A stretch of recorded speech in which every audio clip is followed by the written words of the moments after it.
Hi, ako si Charles from Anicap. Nagsisimula ang kwento pagkatapos ng malaking laban ng tatlong mandirigma na sina Eric, Goren, at Locke. Nagtatanong si Eric kung tapos na ba talaga, at sinasabi ni Goren na umatras na yung mga demonyo. Hindi nila natapos si Demon King, pero talagang nakuha nila siyang mag-alaw. Pinutol nila yung isang braso niya, kaya nag-aalinlangan si Eric na baka may gagawin pa ang Demon King sa mga susunod na araw. Ibig sabihin, makakauwi na silang tatlo. Pero medyo na-distract si Locke kasi nakatutok siya sa naputol na braso ng Demon King at iniisip kung pwede niya itong gawing mana. Nasa malalim na pag-iisip si Locke kung paano niya ito magagawa, at sinabi ni Goren na ganito talaga yung dahilan kung bakit di siya makakuha ng girlfriend. Tapos na ang mahabang laban, kaya handa na si Guy na magpaalam sa madilim na puwang na to. Medyo nalungkot si Eric kasi na-miss niya ang pagsilang ng anak niya. At si Goren naman nag-aalala na baka nakalimutan na ng anak niya kung anong itsura niya. Sabi ni Locke, walang katapusang pag-aalala kapag may pamilya ka, kaya mas mabuti pang mag-isa na lang siya. Sinabi ni Goren na ang pagkakaroon ng pamilya na naghihintay sa iyo ay isang napakagandang bagay, at yun ang dahilan kung bakit sila ni Eric nakapagpatuloy sa pakikipaglaban. Sinasabi ng mga kaibigan ni Locke na kailangan na niyang magmadali at magbuo ng sariling pamilya, pero biglang nasira yung moment nila. Biglang dumating ang napakaraming demonyo at hindi makapaniwala si Goren na ang dami pa rin nila. Heroic pa rin sina Goren at Eric habang sinasabi nilang panahon na para mag-rampage. Pero sayang, alam ni Locke na pagod na sila mula sa laban. Di sila makakasurvive sa direct fight, kaya kailangan ni Locke mag-isip ng plano. Sabi niya sa mga kasama niya, iwanan na lang lahat sa kanya para makaalis sila, at gumawa siya ng ilang magic circles. Di makapaniwala yung mga tao sa sinasabi niya at ayaw nilang iwan siya. Kailangan pa ni Locke ipaalala sa kanila na di pa natatalo yung Demon King. Pagkatapos niyang bumangon ulit, kakailanganin nila ang lakas ng bayani. Sabi ni Goren, wala naman siyang kinalaman doon bilang isang simpleng mandirigma, kaya't mananatili siya at lalaban din. Pero pinigilan siya ni Locke at pinaalala na may pamilya siyang naghihintay sa kanya. Hindi na naghintay si Locke sa sagot nila. Ginamit na lang niya ang Earth Magic para paghiwalayin sila at ilayo sa panganib. Sabi ng mga guys na ipatigil na ang spell kasi ayaw nilang iwanan si Locke mag-isa. Pero di nakikinig si Locke at iniisip niya kung bakit niya ito ginagawa. Sabi ng mga guys, ang pamilya nila ang nagbigay suporta sa kanila sa laban, at para kay Locke, parang pamilya na rin ang dalawang to. Nangako siya na makakasabay din siya sa kanila soon, at sinabihan pa silang alam nila kung gaano siya kitigas ang ulo. Nasa tabi lang nila, sobrang nakaka-distract, kaya humihingi si Locke na umalis na sila. Alam ni Eric at Goren na walang tao ang makakaligtas sa laban na to, at kung aalis sila ngayon, ibig sabihin nun, katapusan na ng buhay ni Locke. Sinusubukan ng mga guys na wasakin yung barrier, pero sa wakas, pinapalayas na sila ni Locke at ang tanging masabi na lang nila ay huwag siyang mawawalan ng buhay. Ngayon naligtas ang mga kaibigan niya. Humarap na si Locke sa mga demonyo. Banibiro niya sila habang naghahanda ng kanyang spell at sinasabi niyang hindi madali ang makalusot sa kanya. Ilang sandali lang, nakita natin na tinalo ni Locke ang napakaraming demonyo, pero tuloy pa rin ang pagdagsa nila. Halos hindi na makahinga si Locke sa puntong ito dahil naabot na niya ang hangganan niya. Sa kasamaang palad, lalo pang lumalala ang sitwasyon para sa kanya nang mahuli siya ng isang general na demonyo. Ginamit niya yung ability sa kanya at na-realize ni Locke na sinisip-sip na yung life force niya. Tawag doon, Drain Touch, at halos naubos din yung mana niya. Grabe yung sitwasyon ni Locke, pero nakahanap siya ng paraan para bumawi sa demonyo. Sa isang paraan, naibalik niya yung Drain Touch sa demonyo at nawasak niya yung general ng demonyo. Sinasabi ni Locke na ang kakayahan niya sa pagkatuto ay kaya siyang matutunan ng kahit anong spell na ginagamit laban sa kanya.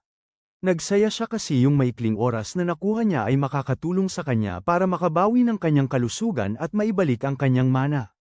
Tinitigan ni Locke yung malaking grupo ng mga demonyo at sinabi niyang parang kaya niyang makipaglaban ng ilang taon. Pagkatapos ng ilang sandali, makikita natin na nandun pa rin si Locke sa laban at nagtataka na kung gaano nakatagal siyang nakikipaglaban. Parang ilang buwan na rin, pero di na alam ni Locke kung anong oras na. Nagtatanggol siya laban sa mga demonyo ng tuloy-tuloy, walang tigil, kahit isang saglit na pahinga. Kapag inaantok siya, nagkakast siya ng spell na tinatawag na marionette. Sa spell na to, kahit natutulog siya, tuloy pa rin ang laban ng katawan niya. Matagal nang ganito ang ginagawa ni Locke, kaya parang hindi na siya tao. Ilang buwan ang lumipas, naguguluhan siya habang nag-iisip kung talo na ba niya lahat ng mga demonyo. Pero sayang, hindi pa tapos ang laban kasi bigla siyang inatake at muntik nang mawala. Galing ito sa Demon King at sinabi ni Locke na mukhang nakabawi na ang halimaw. Akala ni Locke matagal pa to, pero masaya siyang tapusin na. Nagdesisyon siyang lumaban ng malapitan para hindi magamit ng Demon King yung apoy na magic niya. Sinubukan niyang gumamit ng Drain Touch, pero hindi umubra, at sinaktan siya ng Demon King gamit ang Cursed Blade. Mas malala yung sugat kaysa sa inisip ni Locke, kaya kailangan niyang magpagaling agad. Sayang, kailangan ni Locke na harangan yung atake at nabasag yung espada niya. Nasa alanganin siya, pero pinaalala niya sa halimaw na sorcerer siya, kaya di niya kailangan ng espada. Nagcast siya ng spell na Imprisoning Hellfire at nasunog yung Demon King sa apoy. Alam ni Locke na di niya pwedeng sayangin tong pagkakataon, kaya sinundan niya ito ng Drain Touch. Part ng plano niya to kasi sobrang abala ng Demon King sa pagdepensa sa Hellfire kaya di niya mapansin ang Drain Touch. Sabi ni Locke sa Demon, oras na para pumili. Pwede siyang hayaan na masunog hanggang sa maging abo o pwede niyang isuko lahat ng life force niya. Tawa si Locke na parang baliw habang umaandar ng todo ang dalawa niyang spell. Maya-maya, lumabas si Locke mula sa mga guho at nagtataka siya kung talagang nagawa niya yon. Hinugot niya ang espada ng Demon King mula sa lupa at nagdiwang siya sa tagumpay na pinaghirapan niya. Bumalik si Locke sa ibabaw, suot ang kanyang mga punit-punit na damit pagkatapos ng lahat ng ito, at nagtataka siya kung nasaan siya. Nagdesisyon siyang sundan ng 100 malapit dahil kahit papaano, dadalhin siya nito sa isang lugar. Sayang, si Locke ay wala ng pera at naubos ang adventure card niya sa laban. Sa wakas, nakarating si Locke sa tingin niya ay Royal Capital. May mga gwardya na nakakita sa kanya at inutusan siyang huminto, pero di niya gets kung anong problema. Dahil kulang siya sa damit, binigyan siya ng mga mababait na gwardya ng suot. Pumunta si Locke sa bahay ni Goren at nagulat siya sa laki nito. May isang butler na nagtanong kung anong maitutulong niya, at sabi ni Locke gusto niyang makausap si Goren. Pero nagduda yung butler kung may appointment siya. At sabi ni Locke, wala. Sayang, kasi hindi siya makakapasok ng walang appointment, at akala ng butler, isa lang siyang tao na nagkukunwari na kilala si Goren. Sabi ni Locke na totoo yung sinasabi niya, pero pinapaalis siya ng butler. Kaya sabi ni Locke, pupunta na lang siya sa guild para makuha ulit yung adventure card niya. Habang naglalakad siya, napansin ni Locke yung isang batong estatwa na wala naman dati. Estatwa ito ng gwapong sorcerer, kaya tinanong ni Locke yung isang dumadaan kung sino siya. Hindi makapaniwala yung dumaan na hindi alam ni Locke yun, pero parang naisip niya na siguro galing lang ito sa probinsya. Sinabi niya na ito ay estatwa ng dakilang Santo Locke. Nagulat si Locke nang marinig ang pangalan niya, at ipinaliwanag ng dumaan na si Locke ay isang napakagaling na bayani. 10 taon na ang nakaraan, nag-isa niyang hinarap ang isang grupo ng mga demonyo sa loob ng isang dimensional na puwang. Dahil sa mga pinagsikapan niya, nailigtas niya ang buong mundo, kaya naman kilala na siya ngayon bilang isang dakilang bayani at matalinong pantas. Ngayon lang na-realize ni Locke na akala ng lahat, patay na siya ng 10 taon. Ngayon lang din niya naisip na naglalaban-laban siya roon ng buong dekada. Pumunta si Locke sa Adventurers Guild at may isang adventurer na sinubukang makipag-away sa kanya. Walang pakialam si Locke sa kanya, kaya sobrang naiinis ang guy. Pero ayos lang yan. Dumating na si Goren at sobrang nahulog ang emosyon niya nang makita agad si Locke. Wala siyang kabala-abala, hinayla niya agad ang ating bida at dinala ito sa ibang kwarto. Ang saya-saya ni Goren na buhay si Locke at napansin ni Locke na parang hindi tumanda si Goren. Aminado si Goren na tumanda na siya kasi 10 taon na ang nakalipas. Kumuha siya ng pagkain para sa ating bida at sinimulan niyang busugin ang sarili. Kumakain siya parang hayop kasi wala siyang kinakain sa loob ng 10 taon. Nakakuha siya ng lahat ng lakas na kailangan niya mula sa Drain Touch, pero talagang walang laman ang tiyan niya sa buong panahong to. Sinabi ni Goren sa kanya na huwag masyadong mag-overdose sa solid food pagkatapos ng mahabang fasting, kaya nag-order siya ng rice gruel. Biglang naging seryoso si Goran kasi hindi siya makapaniwala na nakaligtas si Locke sa gulo. Ipinaliwanag ni Locke na malaking tulong yung natutunan niyang gamitin ang Drain Touch. Bigla namang dumating ang may dalang rice gruel, at si Eric pala yun. Dahil sobrang saya ni Eric na nandito na ulit si Locke, medyo na-emotional siya. Si Locke naman, hindi makapaniwala na kailangan niyang harapin ang dalawang umiiyak na middle-aged na guys. Tumigil sandali si Eric at napansin na parang may hindi tama. Si Locke, parang hindi tumanda kahit kailan, at si Goran, swear niya, mas bata pa ang itsura. Sabi ni Locke, nakakatawa nga sa una, pero nagulat siya na totoo nga, parang bum ata siya. Sabi ni Locke, marahil kasi nakakuha siya ng buhay mula sa Demon King nang gamitin niya yung Drain Touch nung natalo niya ito. Grabe, sobrang nagulat yung mga kasama niya kasi di nila alam na natalo ni Locke yung Demon King. Pinaliwanag ni Locke na nabuhay ulit yung Demon Lord at nagpakita na naman. Sinabi ni Eric na ang buong kaharian ay nag-iipon ng lakas ng militar para sa pagbabalik at pagsalakay ng Demon King. Ngayon na natalo na ni Locke si Goran, may utang na loob sila kay Locke. Tinawag ni Goran si Eric na, inyong kamahalan, at nagulat si Locke na si Eric na pala ang hari. Tinanong ni Locke kung paano nangyari yun, kaya nag-explain si Eric. Sabi niya, naramdaman ng dating hari na karapat-dapat siya sa trono dahil sa pagtanggal niya sa Demon King. Si Goran ngayon ang Grandmaster ng Adventurers Guild. Talagang ang galing ng dalawa at sinasabi ni Goran na si Locke ngayon ay isang tagapagligtas at isang mahusay na pantas. Ang buong titulo niya ay Supreme Sorcerer, Archduke Locke Franzon. Hindi makapaniwala si Locke kasi hindi naman siya noble at wala siyang alam kung sino si Franzon. Sinabi ni Eric na gusto niyang i-reward si Locke sa serbisyo niya, kaya binigyan niya ito ng noble title. Yun yung pinakaunang ginawa niya after may tayo yung estatwa. Tinanong ni Locke tungkol sa estatwa at sabi ni Goran, mukhang maganda naman. Aminado si Locke na mas maganda pa yung estatwa kesa sa itsura niya. Sinasabi ni Eric na hindi pa nakikita ng sculptor si Locke, kaya ginawa niya lang to base sa sinabi ni Eric at Goran. Nagtataka si Locke na bakit walang nagreklamo sa mga ibang noble nung ginawa siyang isa sa kanila.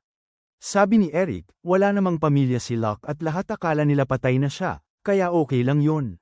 Dito, naiisip ni Locke kung magkakaroon ba ng problema dahil buhay na siya ngayon. Sabi ni Locke, wag na lang nilang baguhin yung kwento na patay na siya. Si Eric nag-iisip kung anong gagawin niya ngayon, kaya sabi ni Locke, magandang pagkakataon to. Magsisimula siya ulit bilang adventurer. Ilang sandali lang, makikita natin na binigyan ni Goran ang bida natin ng bagong adventurer card. Ipinaliwanag niya na gumagamit sila ng info-masking spell para ang pangalan lang na Locke ang lumabas. Nagtataka si Locke kung saan galing yung pangalang Locke, at sinabi ni Goran na ang totoong pangalan niya ay Locke Franzen. Nakatago yung unang trabaho niya bilang S-rank Supreme Sorcerer, kaya ang lumalabas lang ay yung pangalawang trabaho niya bilang F-rank Warrior. Mula ngayon, makikilala na siya bilang Locke, ang F-rank Warrior. Nagtataka si Goran kung maboboard si Locke sa pagsisimula ulit mula sa simula, kasi maaari naman siyang makipaglaban sa mas malalakas na kalaban. Pero mabilis na sinagot ni Locke na marami na siyang nakalaban na malalakas. Maya-maya, humingi ng tawad ang butler kay Locke dahil sa pagiging bastos sa kanya, at napansin nila na may isang babae na nakatingin sa kanila.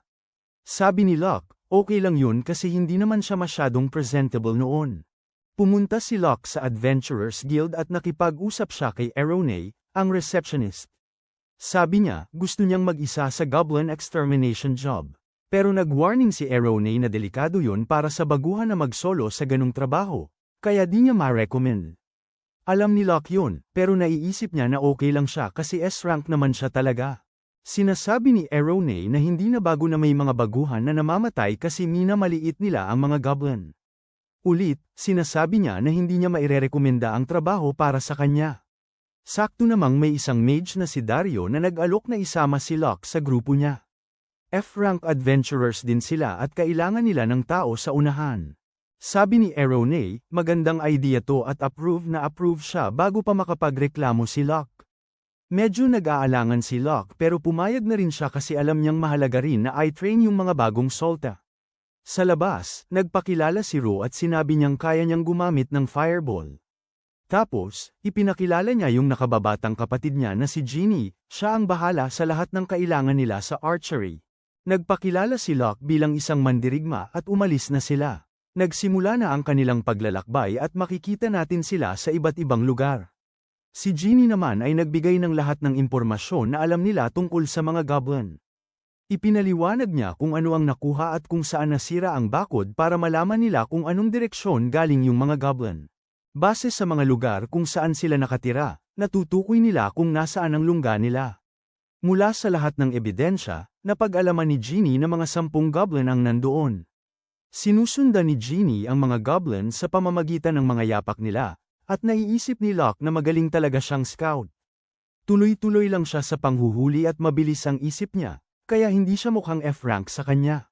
Pero, napansin ni Locke na mali yung pagkaka-estimate niya sa dami ng mga goblins. Kasi hindi niya napansin yung mga bakas ng paa na nakatago. Naiisip ni Locke na kung hindi naman marunong magtago ng mga bakas yung mga goblins, siguradong may ibang halimaw na nangunguna sa kanila. Halos sabihin na ni Locke kay Ginny ito, pero nagdesisyon siyang huwag na lang. Iniisip niya na hindi mo naman masasanay ang isang tao kung sasabihin mo na lahat ng bagay ng maaga. Maraming matututunan sa pagkatalo, lalo na habang bata ka pa. Pero ngayon na pinili niyang huwag sabihin sa kanila, siya na ang may responsibilidad. Tinitingnan niya ang mga batang adventurer at nangako siyang hindi niya hayaan na matapos ang buhay nila. Pagdating nila sa kuweba, mukhang luma itong mineshaft. Sabi ni Locke, mukhang masama ito, pero di gets ng mga kapatid kung bakit. Tinuro ni Aryo na nocturnal ang mga goblins, kaya dapat silang umatake habang maliwanag pa.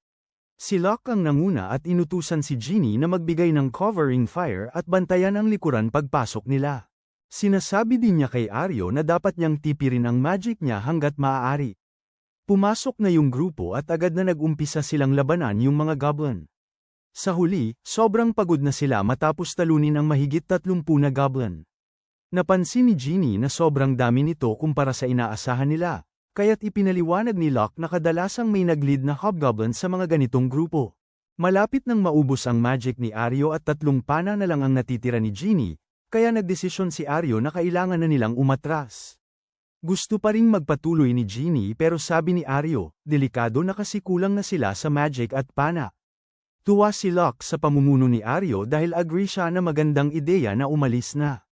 Bigla, nakarinig sila ng nakakatakot na tunog at nakita nilang galing ito sa Goblin Lord. Nagtataka si Locke kasi yung paraan ng mga goblin sa pagnanakaw ng mga hayop, unti-unti, parang may nag-uutos sa kanila ng maayos. Ibig sabihin, may level of intelligence yun, pero wala siyang nakikitang ganun sa Goblin Lord. Kaya malamang, may ibang taong nagkokontrol dito. Bigla na lang may lumabas na misteryosang babae para atakihin yung Goblin Lord. Sabi niya na dapat umalis na lang ito sa daan niya, kasi kapag hindi, magsisisi ito. Tuloy-tuloy pa rin ang girl sa pag-atake sa goblin at nakakuha siya ng tama. Sayang nga lang, hindi masyadong malalim yung sugat kaya hindi ito nakasakit ng sobra. Nakatitig ang mga bida sa kanya na parang amazed na amazed, at napansin siya nito. Sabi niya sa kanila na kung makakagalaw sila, ito na yung chance nila para makataka. Agad na inutusan ni Locke sina Aryo at Ginny na umalis, kaya tumakbo na sila. Nag-aalala si Aryo kay Locke pero sabi lang ni Locke na bantayan nila yung mga biglaang atake ng mga goblin. Nakaligtas sila at humanga si Locke kay Aryo kasi alam niyang magiging sagabal lang sila. Habang naglalaban yung girl sa Goblin Lord, nag-iisip si Locke kung kailangan ba niyang tumulong. Akala ng girl tumakas na siya, pero sabi ni Locke, wala namang dahilan para umalis siya. Sabi ng girl, gawin na lang niya kung anong gusto niya, pero hindi niya kailangan ng tulong. Tuloy pa rin siya sa sunod-sunod na atake habang si Locke ay abala sa panunood. Tinitingnan niya yung laban at sinasabi niya sa girl na talo siya ngayon. Na-offend siya kasi parang sinasabi niyang mas mahina siya kesa sa beast na yun. Pero sinasabi ni Locke na tungkol lang sa espada niya yun. Di alam ng girl kung anong ibig sabihin niya, kaya nagulat siya nung biglang nabasag yung espada niya. Nagtataka si Locke kung gusto na ba niyang humingi ng tulong, pero ayaw na naman niya. Sabi niya kay Locke, sumama na lang siya sa mga kaibigan niya at umalis na. Kinuha niya yung isa pang sandata para umatake ulit, pero tinabig lang ito ng goblin. Nasa malaking gulo na siya ngayon, kaya sinabi ni Locke na tapos na siyang magtanong. Kitang-kita na talo na siya, kaya siya na mismo ang aatake sa halimaw. Umuungal ng nakakatakot ang halimaw at halos di na makatatayo yung girl.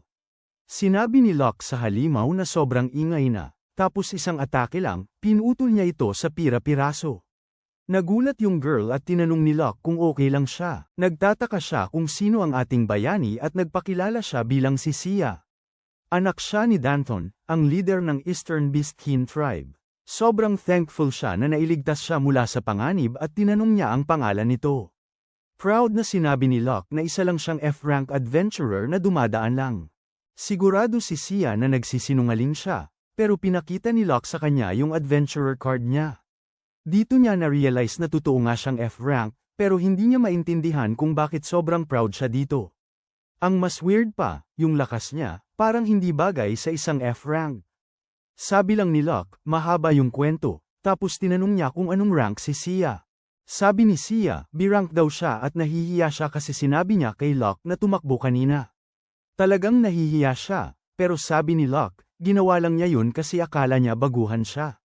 Sabi ni Locke, tama naman yung desisyon niya at formal niyang ipinakilala ang sarili niya bilang Locke. Tapos, nagtataka siya kung anong mga bagay ang nandyan sa mas malalim na parte ng dungeon. Nagulat si Sia at sinabi niya na dapat mas malalaki pang isda dito kaysa sa Goblin Lord. Halatang may itinatago si Sia at nagkukunyari siyang hindi alam ang sinasabi niya. Tinuro ni Locke na kanina, tinawag ni Sia na underling yung Goblin Lord. Dito niya naisip na siguradong may mas malakas na kalaban somewhere. Nag-aalangan si Sia na magsalita, kaya sinabi ni Locke na di na niya kailangang sabihin. Nagsimula na siyang pumasok ng mas malalim sa dungeon at nagtataka si Sia kung saan siya pupunta. Ipinaliwanag ni Locke na kinuha siya para patayin ang mga goblin. Pero kung may mas malaking banta, kailangan niyang ayusin to para sa kapakanan ng mga kalapit na nayon. Nabigla si Sia at sabi ni Locke na kaya niyang talunin ang kahit anong nakahanda. Sinabi ni Sia na hindi ito basta kalaban na madali niyang matatalo. Ipinakita niya na ang kalaban nila ay isang vampire lord. Naisip ni Locke na ang mga vampire lord ay may sobrang taas na vitality. Maaari rin silang mag-transform sa mga paniki o ulap. Alam niya na sobrang hassle ng halimaw na to at sinasabi niyang mahirap itong harapin ni Sia. Nagtataka si Sia kung bakit niya nasabi yun, kaya pinapaalalahanan siya na hindi nga niya man lang nasugatan yung Goblin Lord. Di may kakaila ni Sia to, pero sinasabi pa rin niyang hindi siya pwedeng tumakas. Tinanggap ni Locke to at sinabi sa kanya na pwede siyang sumama sa kanya. Tinanong ni Sia kung gusto ba niyang malaman kung bakit di siya makaalis, kaya nagtanong siya kung gusto ba niyang itanong yun. Pero sabi ni Sia, ayaw niya, kaya sinabi lang ni Locke na di na lang siya magtatanong.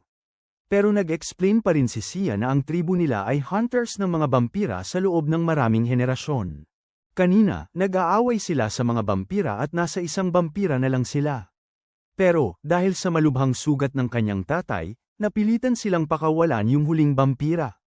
At yung nakatakas na yon, vampira lord pa. Sabi ni Sia, pagkukulang ng tribu nila yon kaya nakatakas. Kaya naman tungkulin niya bilang anak ng chief na ibalik ang dangal ng kanilang tribu. Sinabi ni Sia na matagal na siyang naghahanap sa vampire lord na to, ilang buwan na. Ngayon, alam na niya kung nasaan siya, kaya hindi na siya pwedeng umatras. Nagtataka si Locke kung bawal bang tumulong sa kanya na talunin ng vampire at ibalik ang karangalan ng tribu nila.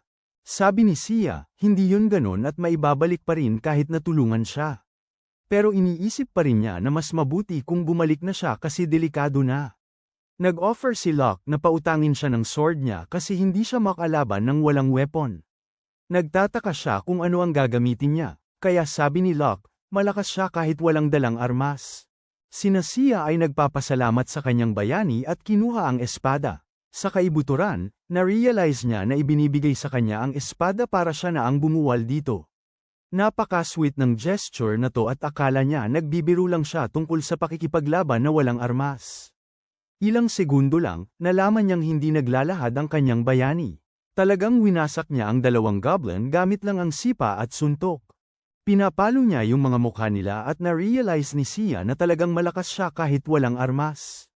Sumasang-ayon si Locke at naiisip niya na nagsimula siya bilang isang sorcerer. Kasama niya dati sina Eric at Goren na sobrang lakas. Kaya naman lagi siyang nasa likod, nagpapaputok ng magic, pero S-rank pa rin siya.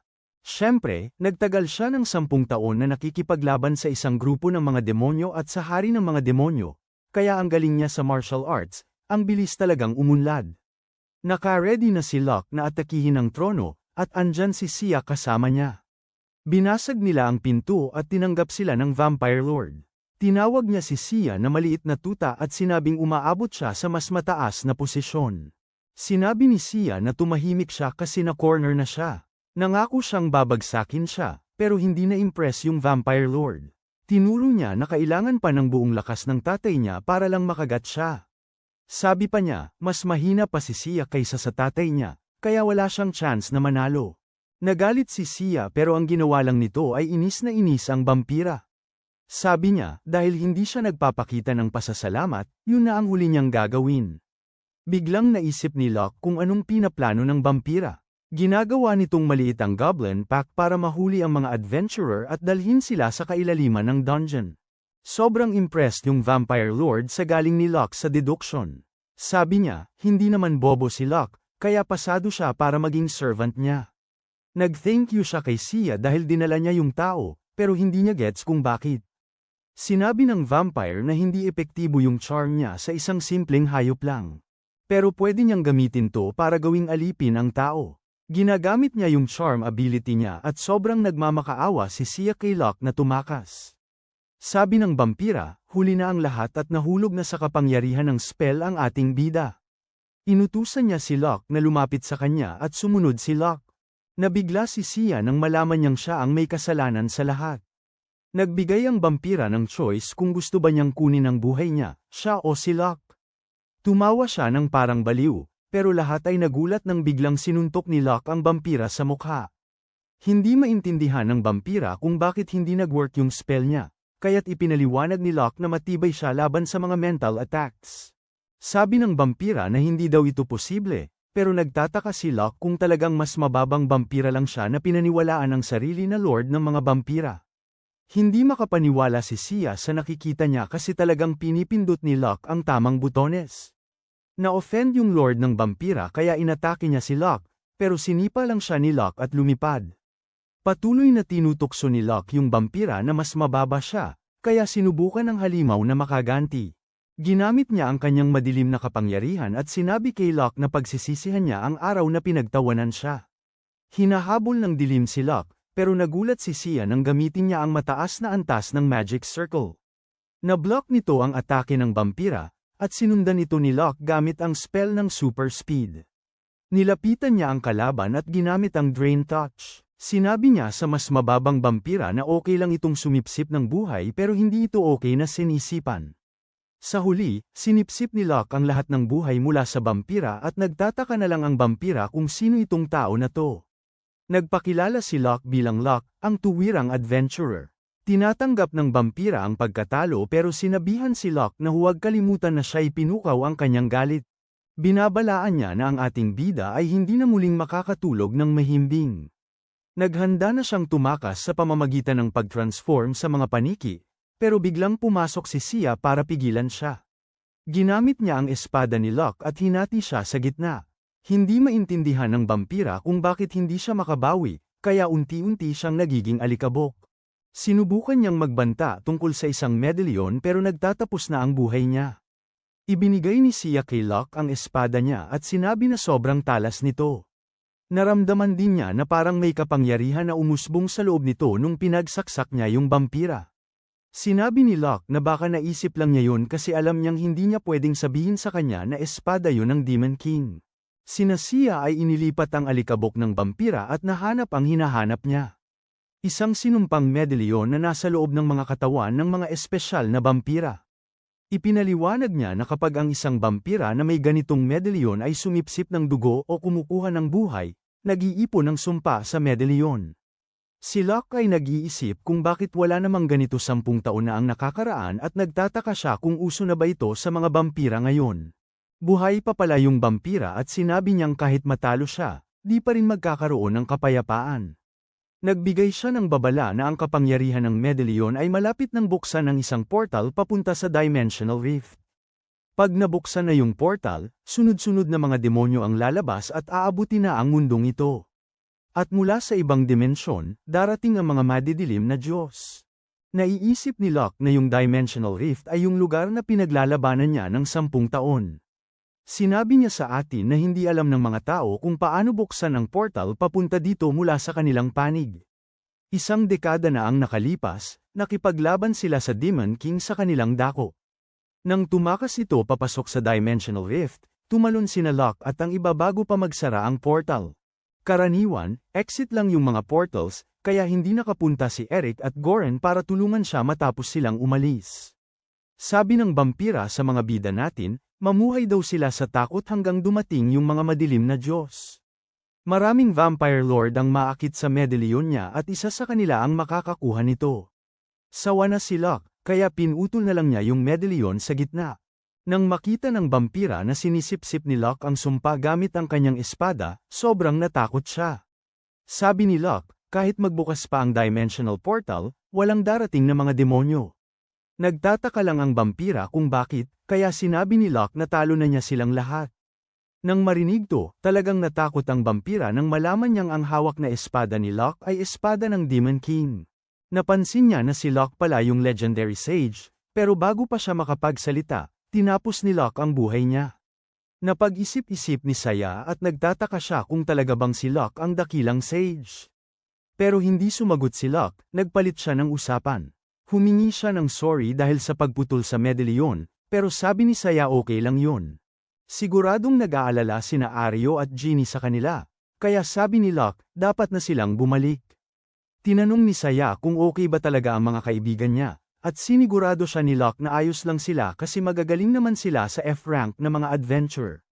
Pero biglang sinabi ni Saya na tinukso lang siya dahil tinawag niya siyang Locke at nakinig pa rin siya. Nagtatanong siya kung totoo bang siya ang Great Sage, at hindi na kayang itago ng ating bida ang katotohanan. Sabi niya sa kanya na sekreto lang to, at nangako siyang iingatan to ng buhay niya.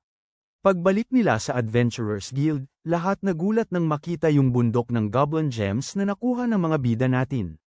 Ang mga receptionist nagtataka na lang kung paano sila nakakuha ng ganun karaming gems, kaya ikinwento ng mga bida na mas malaki yung grupo nila kaysa sa inaasahan. At saka, nandyan din si Saya, yung B-rank adventurer, na tumulong sa kanila na tapusin lahat ng monsters. Pagkatapos, nagtataka si Locke kung bakit nagyuyuko sina Aryo at Ginny sa harap ng malaking estatwa ng matalinong tao. Sinasabi nila na nagpapasalamat sila kay Locke at dapat din siyang magpasalamat. Ang proteksyon ni Locke ay isa sa mga dahilan kung bakit nila natapos ng maayos ang trabaho. Si Locke ay sobrang kinakabahan at hindi maiwasan ni Saya na tumawa. Naghiwa-hiwalay na ang lahat at umaasa silang magkakasama ulit sila sa party. Nagpasalamat si Saya kay Locke sa tulong niya kasi ngayon, maibabalik na niya ang dangal ng tribo nila. Gusto ni Locke na ibahagi niya yung mga impormasyon tungkol sa mga vampira na matutunan ng tribo niya at pumayag naman si Saya. Sabi niya, hindi niya kayang hayaang masira yung kapayapaang pinagtanggol nila sa nakaraang 10 taon. Si Locke ay parang superhero sa pose niya, at sabi ni Saya, bagay na bagay talaga siya sa estatwa niya. Pero si Locke, hindi siya convinced at sobrang nakakahiya daw. Then sabi ni Saya, gusto niyang gawin ni Locke to since sobrang lapit niya kay Goren. Gusto niyang hikayatin si Goren na magbantay sa mga vampire lords. Ini-report niya na sa guild yun, pero kailangan pa nilang i-verify lahat. Baka pag umabot na sa guild master, huli na ang lahat.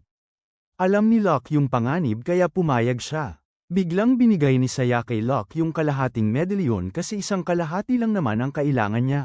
Maganda rin to bilang patunay kapag nag-explain si Locke kay Goren. Tinanggap ni Locke to at umuwi na si Saya sa nayon niya. Pagkatapos, pinuntahan ni Locke si Goren na sobrang bad trip. Sinabi ni Goren na sinabi ni Locke na lalabas lang siya saglit, pero nawala siya ng 3 buong araw.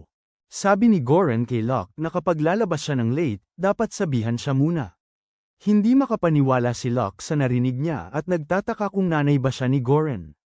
Tapos, ipinakita ni Locke yung medalyon at nag-warning na baka mapahamak sila. Sinabi ni Locke lahat ng nangyari at biglang naging seryoso si Goren. Alam mo ba, lahat ng mga demonyo at pati na rin yung Demon Lord, parang mga paunang puwersa lang pala para sa mga madidilim na Diyos. Gusto ni Goren na magpaimbestiga ng espesyal na ahensya tungkol sa medalyon, kaya pinahiram ni Locke ito sa kanya. Naguguluhan lang sila kung anong material ito kasi mukhang ginto pero hindi naman. Hindi rin ito mithril, at nagtataka si Goren na di matukoy ni Locke kung anong klaseng material ito, sorcerer siya. Sabi ni Locke, baka yung tanging tao na makaka-figure out nito ay isang alchemist. Matapos nun, natulog na si Locke at nagpasalamat si Goren sa kanya sa pagprotekta sa mga rookie adventurers. Sabi ni Locke, wala lang yun, at umalis na siya. Pero sa pinto, nagulat siya nang makatagpo ng isang girl. Sabi ni Goren, ang pangalan ng anak niya ay Celes, pero bigla na lang itong umalis. Sinabi ni Goren na siya yung anak niya at malapit na itong mag-15. Nagtataka si Locke kung may problema ba sila. Pero sinabi ni Goren na talagang iniiwasan siya ng anak niya. Ang dahilan, ayaw niya kasi na maging adventurer ito. Aaminin niya na may B-rank potential siya, pero bata pa rin siya. Wala pa siyang mga karunungan at pag-iingat na kailangan ng isang adventurer. Sinabi ni Locke na kailangan talagang makuha yung mga may experience, pero hindi lang si Goren ang may say dito. Sinasabi niya na kailangan niyang makuha ang opinyon ng asawa niya, pero nasa biyahe siya sa katabing bansa. Bago umalis si Locke, sinabi ni Goren na kailangan niya ng pabor. Kinabukasan, pinapanood ni Locke si Celes na nag-e-ensayo sa labas. Sabi niya, talagang namana ni Celes ang talento ng tatay niya. Tapos naisip niya yung pabor na hiningi sa kanya ni Goren. Sinasabi niya na pag nag-15 na si Celes, hindi na niya kailangan ng permiso ng mga magulang niya para mag-register bilang adventurer. Sa ganitong takbo, malamang na magsimula na siyang mag-adventure kahit ayaw ni Goren. Pag dumating yung panahon na yun, gusto ni Goren na si Locke ay casual na magbantay sa kanya. Hindi naman makatanggi si Locke, pero hindi niya ito inaasahan na magiging masaya. Bigla niyang napansin na nakatingin si Celes sa kanya ng masama. Maya-maya, habang kinakain ni Locke ang kanyang pagkain, dumating si Celes para makipagkita sa kanya. Galit na galit siyang nakatitig sa kanyang bayani at nagtatanong siya kung may kailangan ba ito. Diretso siyang umamin at inakusahang anak siya ng kanyang tatay sa labas ng kasal. Hindi makapaniwala si Locke na inakusahan siya ni Celes na anak siya ni Goren sa labas. Sabi niya, sobrang mali siya, pero tinawag lang siya ni Celes na sinungaling. Nagtataka si Locke kung paano niya naisip yun, kaya't ipinaliwanag ni Celes ang kanyang simpleng deduction. Sinabi niya na may 3 palatandaan na nagdala sa kanya sa ganitong nakakagulat na conclusion. Una, naghintay si Goren na umalis ang nanay niya bago niya pinapasok si Locke sa bahay. Pangalawa, mukhang sobrang saya ni Goren simula nang dumating si Locke dito. Pangatlo, talagang nag-alala si Goren habang wala si Locke ng 3 araw. Tinawag ni Celes na tanga ang tatay niya at ramdam ni Locke na parang tumitindi na ang pressure sa pamilya nila. Parang nasa bingit ng pagkasira ang pamilya ni Goren dahil sa hindi pagkakaintindihan na to. Yung katulong ni Celes, parang may masamang tingin kay Locke, na parang sinasabi niyang kailangan niyang gawin ang isang bagay. Sinabi ni Locke na si Goren ay nag-aalala lang tungkol sa isang kaibigan na nakipaglaban sa malayo ng 10 taon. Pero sabi ni Celes, walang kwenta yan, kaya't sinubukan ulit ni Locke. Sinabi niya na isa siya sa mga kaibigan ni Goren na adventurer at mas matanda siya kaysa sa itsura niya. Siguradong naiintindihan na ni Locke ito, pero may bagong naisip si Celes. Sabi niya, si Locke daw ay dapat na kuya niya at hindi nakababatang kapatid. Pero si Locke, ayaw niyang tanggapin yun at sinasabi niyang mali siya, pero tuloy pa rin si Celes sa mga akusasyon. Sabi niya kay Locke na pwede siyang tawaging ate, kaya wala nang choice ang bida natin. Ipinakita niya ang adventurer card niya at tinuro na wala namang pangalan ng pamilya niya dito. Imbes na maunawaan ang gusto niyang iparating, inisip lang niya na hindi siya pinapansin ng tatay niya. Sinabi niya kay Locke na huwag mag-alala at tiniyak na siya ang bahala sa lahat. Gagawin ni Celes na kilalanin siya ni Goren at sinasabi niyang walang makakapigil sa kanya.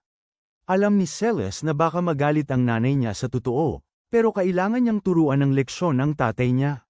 Si Locke naman, sobrang kinakabahan kasi parang malapit nang bumagsak ang pamilya ni Goren.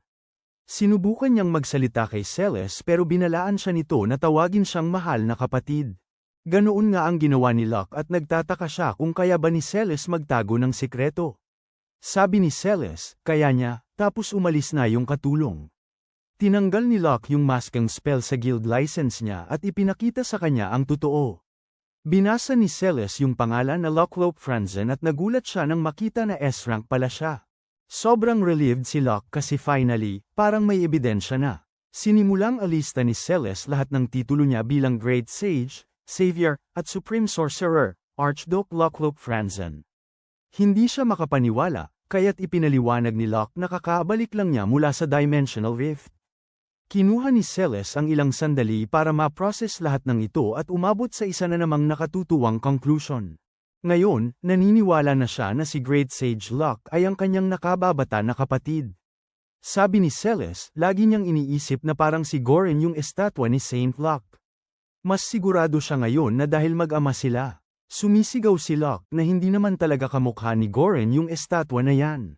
Sabi ni Celes na magkapatid sila mulat sa pool, pero si Locke ay ayaw talagang tanggapin yun. Nag-aaway sila ng ganito ng matagal hanggang sa mawala na ng pasensya si Locke. Sabi niya na dapat talagang makinig siya at biglang nag-sink in ang katotohanan. Humingi ng tawad si Celes kay Great Saint Locke at pinaalala niya na secret to, ha? Sabi ni Locke, sobrang nadadala na siya kapag pinipilit niyang maniwala sa mga bagay. Ngayon, naintindihan na niya kung bakit ayaw ni Goren na maging adventurer siya. Pero sa kabilang banda, ang pagtitiwala niya sa sarili niyang paniniwala ay nagpapakita na matatag talaga ang kanyang loob. Kaya nag-decide si Locke na tanungin si Celes kung gusto ba niyang sumama sa kanya sandali. Inimbitahan niya si Celes na gawin yung guild job na hindi naman masyadong mahirap para sa mga baguhan. Pero mamaya, gaya ng kinatatakutan ni Goren, nalaman ni Locke sa guild na nag-register na si Celes bilang adventurer sa sarili niya. Kung hindi siya dinala ni Locke, malamang may iba na siyang gagawin na trabaho.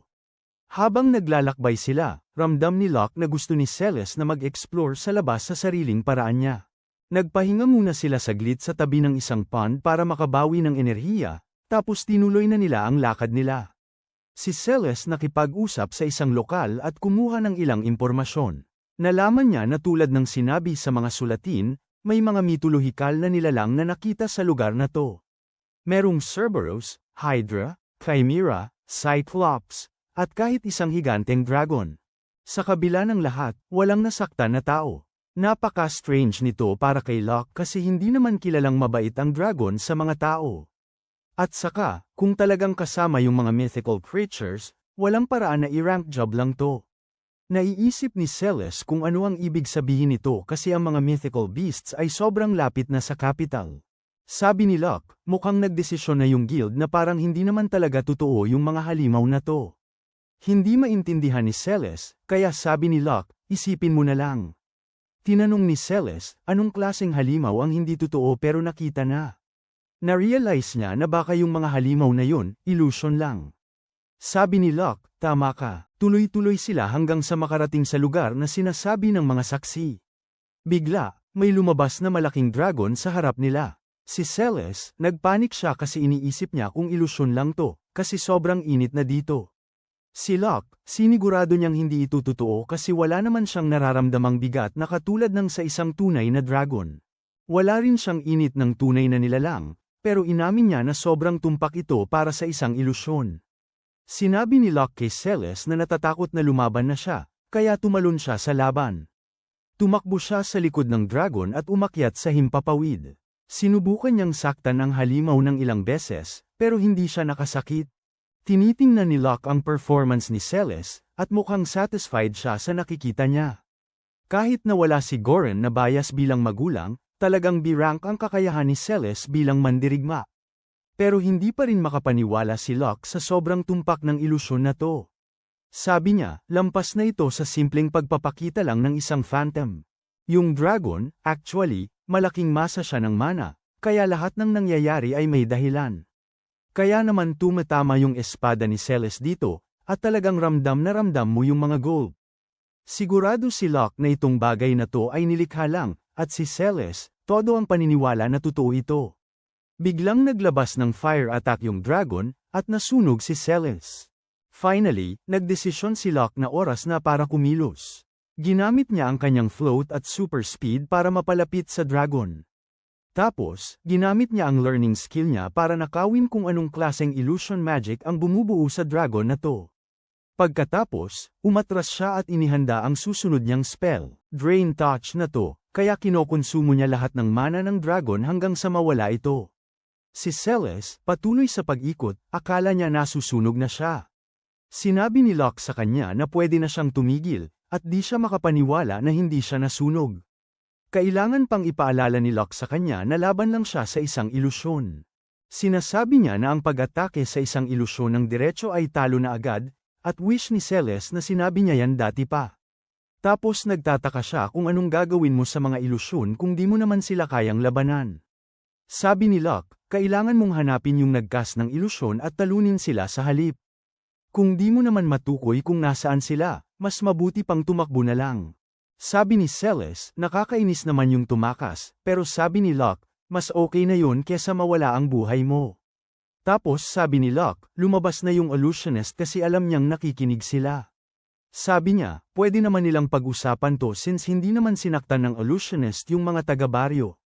Sabi ni Locke, alam niyang may dahilan yung caster kung bakit gustong ilayo ang mga tao. Sinasabi niya na nandito sila dahil sa request ng guild, kaya kailangan nilang imbestigahan kung gusto ba ng illusionist o hindi. Tapos, may boses ng babae na sumasagot, at sinasabi niyang may kailangan siyang protektahan. Nagtataka si Locke kung yung pinuprotektahan niya ay kailangan bang nandito lang, kaya sabi ng boses, mahirap ilipat yun. Naiintindihan ni Locke, kaya sabi niya, pwede na lang nilang sabihing nabigo sila sa trabaho. Walang pakialam si Locke kahit magkamali, pero sobrang kinakabahan si Celes. Sinasabi niya na ayaw niyang mabaigo sa unang trabaho niya. Sinabi ni Locke na hindi naman ganun kabigat, at nag-iisip na lang siya kung anong sasabihin niya sa tatay niya. Bumalik si Locke sa usapan at ipinaliwanag ang sitwasyon sa illusionist. Sabi niya na kapag nag-fail sila sa trabaho na to, baka may ibang adventurers na dumating na papalit sa kanila. Nag-warning siya na yung mga adventurers na yun, baka pilitin yung illusionist na ilabas ang sikreto niya. Baka pa nga siyang atakihin, kaya ayaw ni Locke na mangyari yun.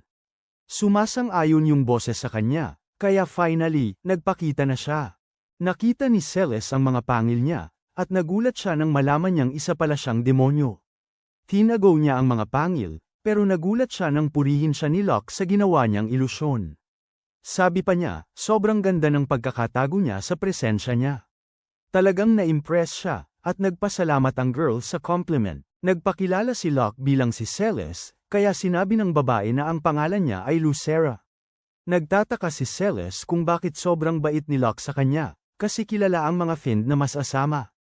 Ipinaliwanag ni Locke na maling akala lang yun. Ang mga Fiend ay malalakas na mage at mandirigma, pero hindi sila mahilig sa gulo. Gusto malaman ni Locke kung ano yung pinuprotektahan ni Lucera. Sabi niya sa mga bida, sundan siya, kaya pumasok sila sa gubat. Habang naglalakad, naiisip lang ni Locke kung bakit siya pinili ni Lucera na pagkatiwalaan. Sinabi ni Lucera na hindi nag-work yung illusion niya kay Locke, kaya malamang mas malakas siyang sorcerer kaysa sa kanya.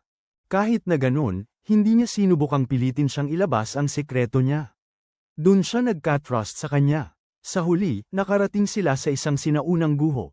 Dinala sila ni Lucera sa loob at sinabi kay Gerberga na bumalik na siya.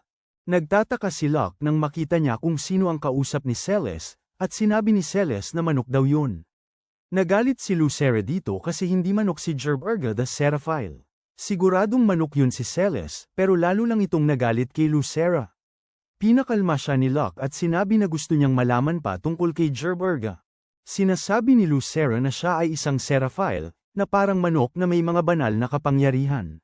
Sinasabi ni Celes na tama siya at paulit-ulit na tinatawag itong manok, at unti-unting nag-aalab ang galit ni Lucera. Biglang sumingit si Locke at gusto niyang malaman pa tungkol sa mga banal na kapangyarihan. Ipinaliwanag ni Lucera na ang Seraphile na sinasamba ng kanyang tribo ay ninuno rin ni Gerberga. Sinasabi na nagising nito ang buong mundo sa kanyang pag-awit. Ang pag-awit na yon ang nagbigay linaw sa hangganan ng gabi at araw, kaya naging klaro ang hangganan ng mga mundo. Kaya naman, kaya rin itong pigilan ang mga bagay na pumasok o lumabas mula sa ibang dimensyon. Napagtanto ni Locke na ibig sabihin nito, kaya niyang isara ang pasukan sa isang dimensional rift. Naisip niya yung babala na ibinigay ng vampira. Sabi niya, kapag nagbukas na yung portal, sobrang daming demonyo ang aabala sa mundo. Pagkatapos nun, darating na yung mga madidilim na Diyos mula sa ibang dimensyon. Nalaman ni Locke na si Gerb Urga ang target ni Lucera, at inamin niya na bigla na lang inatake yung tribo nila ng isang grupo ng mga vampira. Grabe, ang tindi ng pagpaslang na yun, at siya lang ang nakaligtas. Inilagak sa kanya ng chief si Gerb Urga, kaya nagpunta siya sa mga guho na to. Nagtataka si Locke kung bakit dito siya pumili, kaya sinabi niyang ito ay isang sinaunang templo. Sabi sa kanya ng chief, may hadlang dito na tumataboy sa mga vampira. Akala ni Celes hindi pa sila naatake dito, pero mali siya.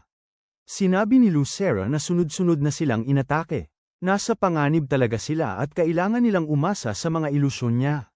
Biglang sinabi ni Locke na dapat sumama na lang sila sa kanila papuntang Royal Capital. Sinabi niya na wala palang hadlang dito sa lugar na to, kaya delikado sila. Kaya naman nagdeklara ang ating hero na poprotektahan niya si Gerb Urga. Sabi niya na nandito sa harapan nila ang espada ng Demon King at may isang dahilan lang yan, kasi natalo niya mismo ang King of Demons. Na-shock si Lucera kasi ibig sabihin nun, siya yung sikat na Saint Locke. Hindi siya makapaniwala na nakaligtas siya laban sa mga demonyo, at nagulat siya nang lumuhod si Locke sa harap niya. Nangako siya na iingatan si Gerb Urga the Seraphile ng buong buhay niya. Binanggit niya na ang ibon lang ang may kapangyarihang makakapagligtas sa mundo. Magaling ang ginawa ni Lucera para protektahan sila hanggang ngayon, kaya't nagpapasalamat si Locke sa kanya at sa kanyang tribo para sa lahat. Sobrang na-emote si Lucera kasi lahat ng ginawa niya para sa tribo niya. Hindi siya makapaniwala na yung Seraphile na pinrotektahan nila ay magiging dahilan para iligtas ang mundo. At higit pa doon, nagpasalamat pa sa kanya si Saint Locke, at wala nang ibang makapagpapasaya sa kanya. Balik na si Lucera kasama ang mga bayani. Pero sabi ni Celes, parang nakikisama lang si Locke sa bahay nila. Di sure si Lucera kung papayagan ni Goran si Locke na mag-alaga ng hayop, pero kailangang ipaalala ni Lucera na hindi naman alaga si Gerb Urga. Biglang may vampire na umatake sa kanila, kaya tinulak ni Locke si Lucera para iligtas siya. Tinabig ni Locke yung vampire, pero may mga kasama ito. Tinanong nila kung sino si Locke, pero ayaw niyang ibigay ang pangalan niya sa mga mabababang vampire. Ayaw nila na pinagtatawanan sila, kaya ginagamit nila ang enhancement para maging mas malakas. Alam ni Locke na nandito sila para kay Gerb Urga, kaya nagpa siya siyang hayaan na makatakbo ang isa sa kanila. Gumamit siya ng spell na tinatawag na Magic Arrow, at sa isang snap ng daliri niya, bumuhos ang mga palaso sa mga vampira. Sinundan pa niya ito ng fire spell, at umiyak ang mga vampira sa sakit. Nawala na sila sa mundo, pero may isa sa kanila na nagtatangkang makaalis. Buti na lang, si Gerb Urga ang humawak sa sitwasyon gamit ang kanyang uwak. Ang ingay nito sobrang lakas hanggang sa matuno yung vampira, at doon naisip ng vampira na hindi papayagan ng Seraphau na makaalis ang kahit sino. Natapos na ang buhay ng vampira, at lahat ay nagdiwang. Na-shock si Celes, at nagtataka si Locke kung yun na ba talaga ang kapangyarihan ng Seraphau. Sabi ni Lucera, oo, totoo yun. Ipinaliwanag niya na nung nag-transform yung vampira, nag-set si Gerb Urga ng boundary. Sinabi niya na sa harap ng kapangyarihan ng Seraphau, wala talagang pwedeng mag-exist habang nagtatransform. Kaya nung sinubukan ng vampira na mag-transform, naging abo na lang ito. Nagtataka si Celes kung talagang kailangan nilang tumakas mula sa mga vampira, lalo na't ang galing-galing ni Gerb Urga. Sinabi ni Lucera na ang kapangyarihan niya ay nagwo-work lang kapag nag-transform sila. Kaya vulnerable sila sa ibang oras. Pero sabi pa rin ni Celes, ang sarap ng manok, kaya umuwi na sila. Pagdating nila, nakasalubong nila si Saya. Naghihintay siya kay Locke, kasi galing siya sa nayon. Nagtataka si Celes kung sino siya, kaya ipinaliwanag ni Locke na si Saya ay isang B-rank na adventurer. Kumusta si Saya, at nagpakilala si Celes bilang apprentice ni Locke. Biglang bumulong si Saya sa tenga ni Locke na may mahalaga siyang sasabihin, kaya pumasok sila. Dito, sinasabi niya kay Locke na may malaking balak ang mga vampira. Nalaman din niya na may isang High Lord ng mga vampira na namumuno sa kanila. Ito ay parang hari ng mga hari, na kumokontrol sa lahat ng mga vampira.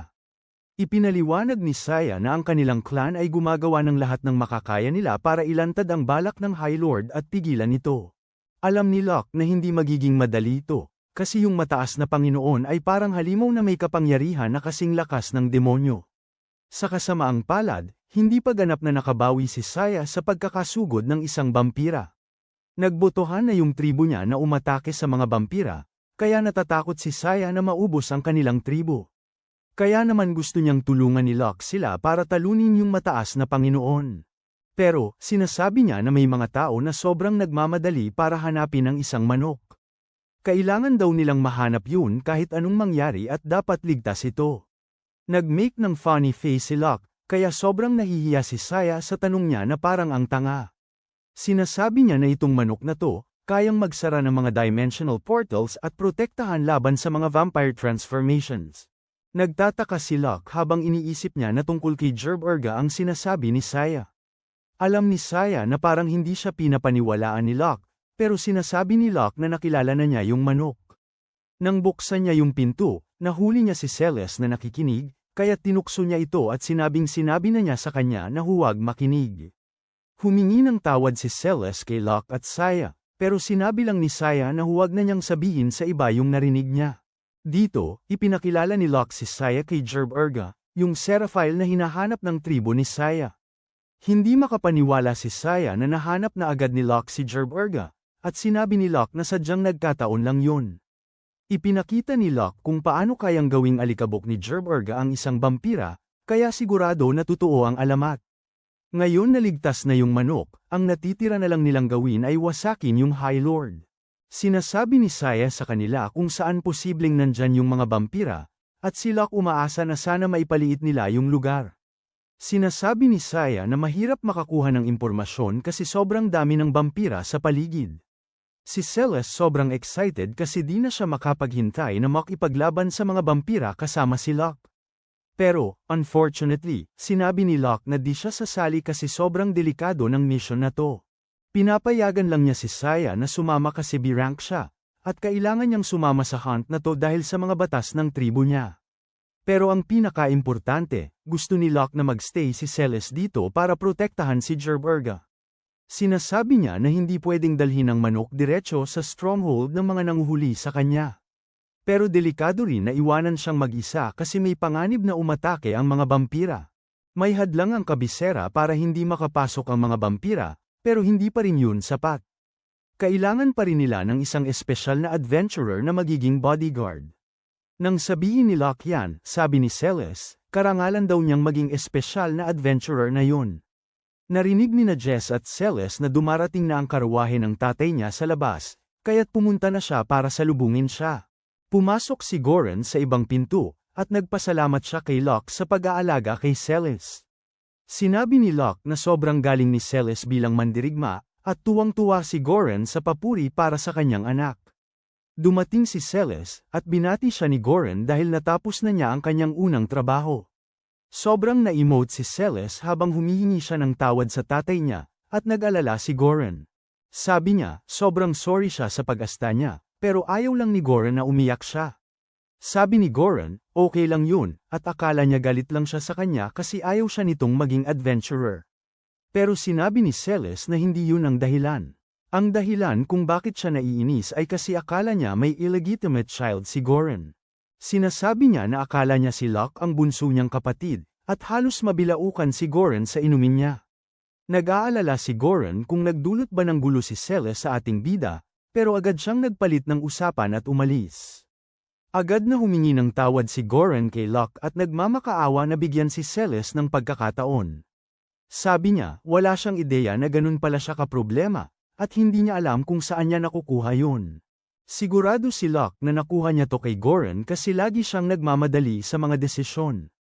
Sabi ni Goran, natatakot siya na baka may masamang tao na subukang lokohin si Celeste balang araw, kaya nag-iisip siya kung dapat na ba niyang pigilan siyang mag-adventure ulit.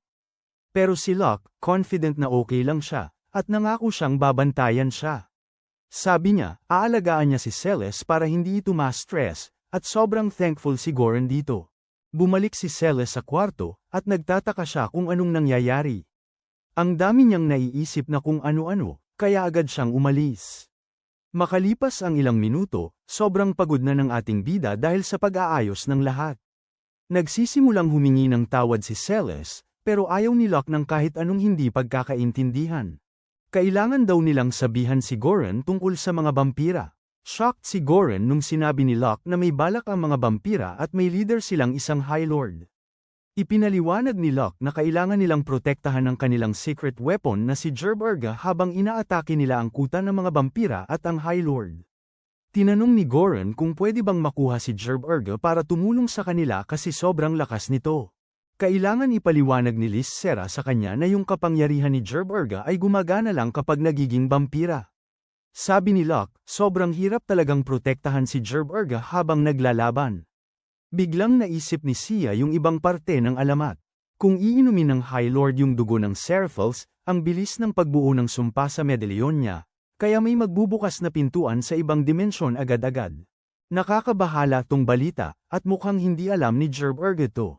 Nagpapatuloy si Sia na ipaliwanag na ang sumpa ay nagmumula sa paglapastangan sa buhay. Mas sagrado ang nilalang na nadudungisan, mas malakas ang sumpa na may pan. Kaya naman sinasabi ni Locke na isa to sa mga dahilan para hindi nila dalhin si Gerb Urga sa laban. Biglang nag-isip si Goren kung pwede nilang hingin ang tulong ni Eric. Kung talagang Diyos ang ibon, edi walang problema ang royal family na protektahan ito. Sabi ng lahat, ang ganda ng idea, lalo na't dati ng bayani ang hari. Kaya ayon, nagdesisyon na sila at agad nagpadala si Goren ng mensahero sa palasyo. Maya-maya, tinawag na ng mga bayani natin si Eric. Napansin ni Locke na napakabata ng mga tauhan, kaya sinabi ni Goren na mga apprentice sila. Sabi niya, magugulat si Locke sa dami ng apprentices ni Eric. Meron siyang mga apprentice na kabalyero, mga apprentice na katulong, at kahit mga apprentice na chef.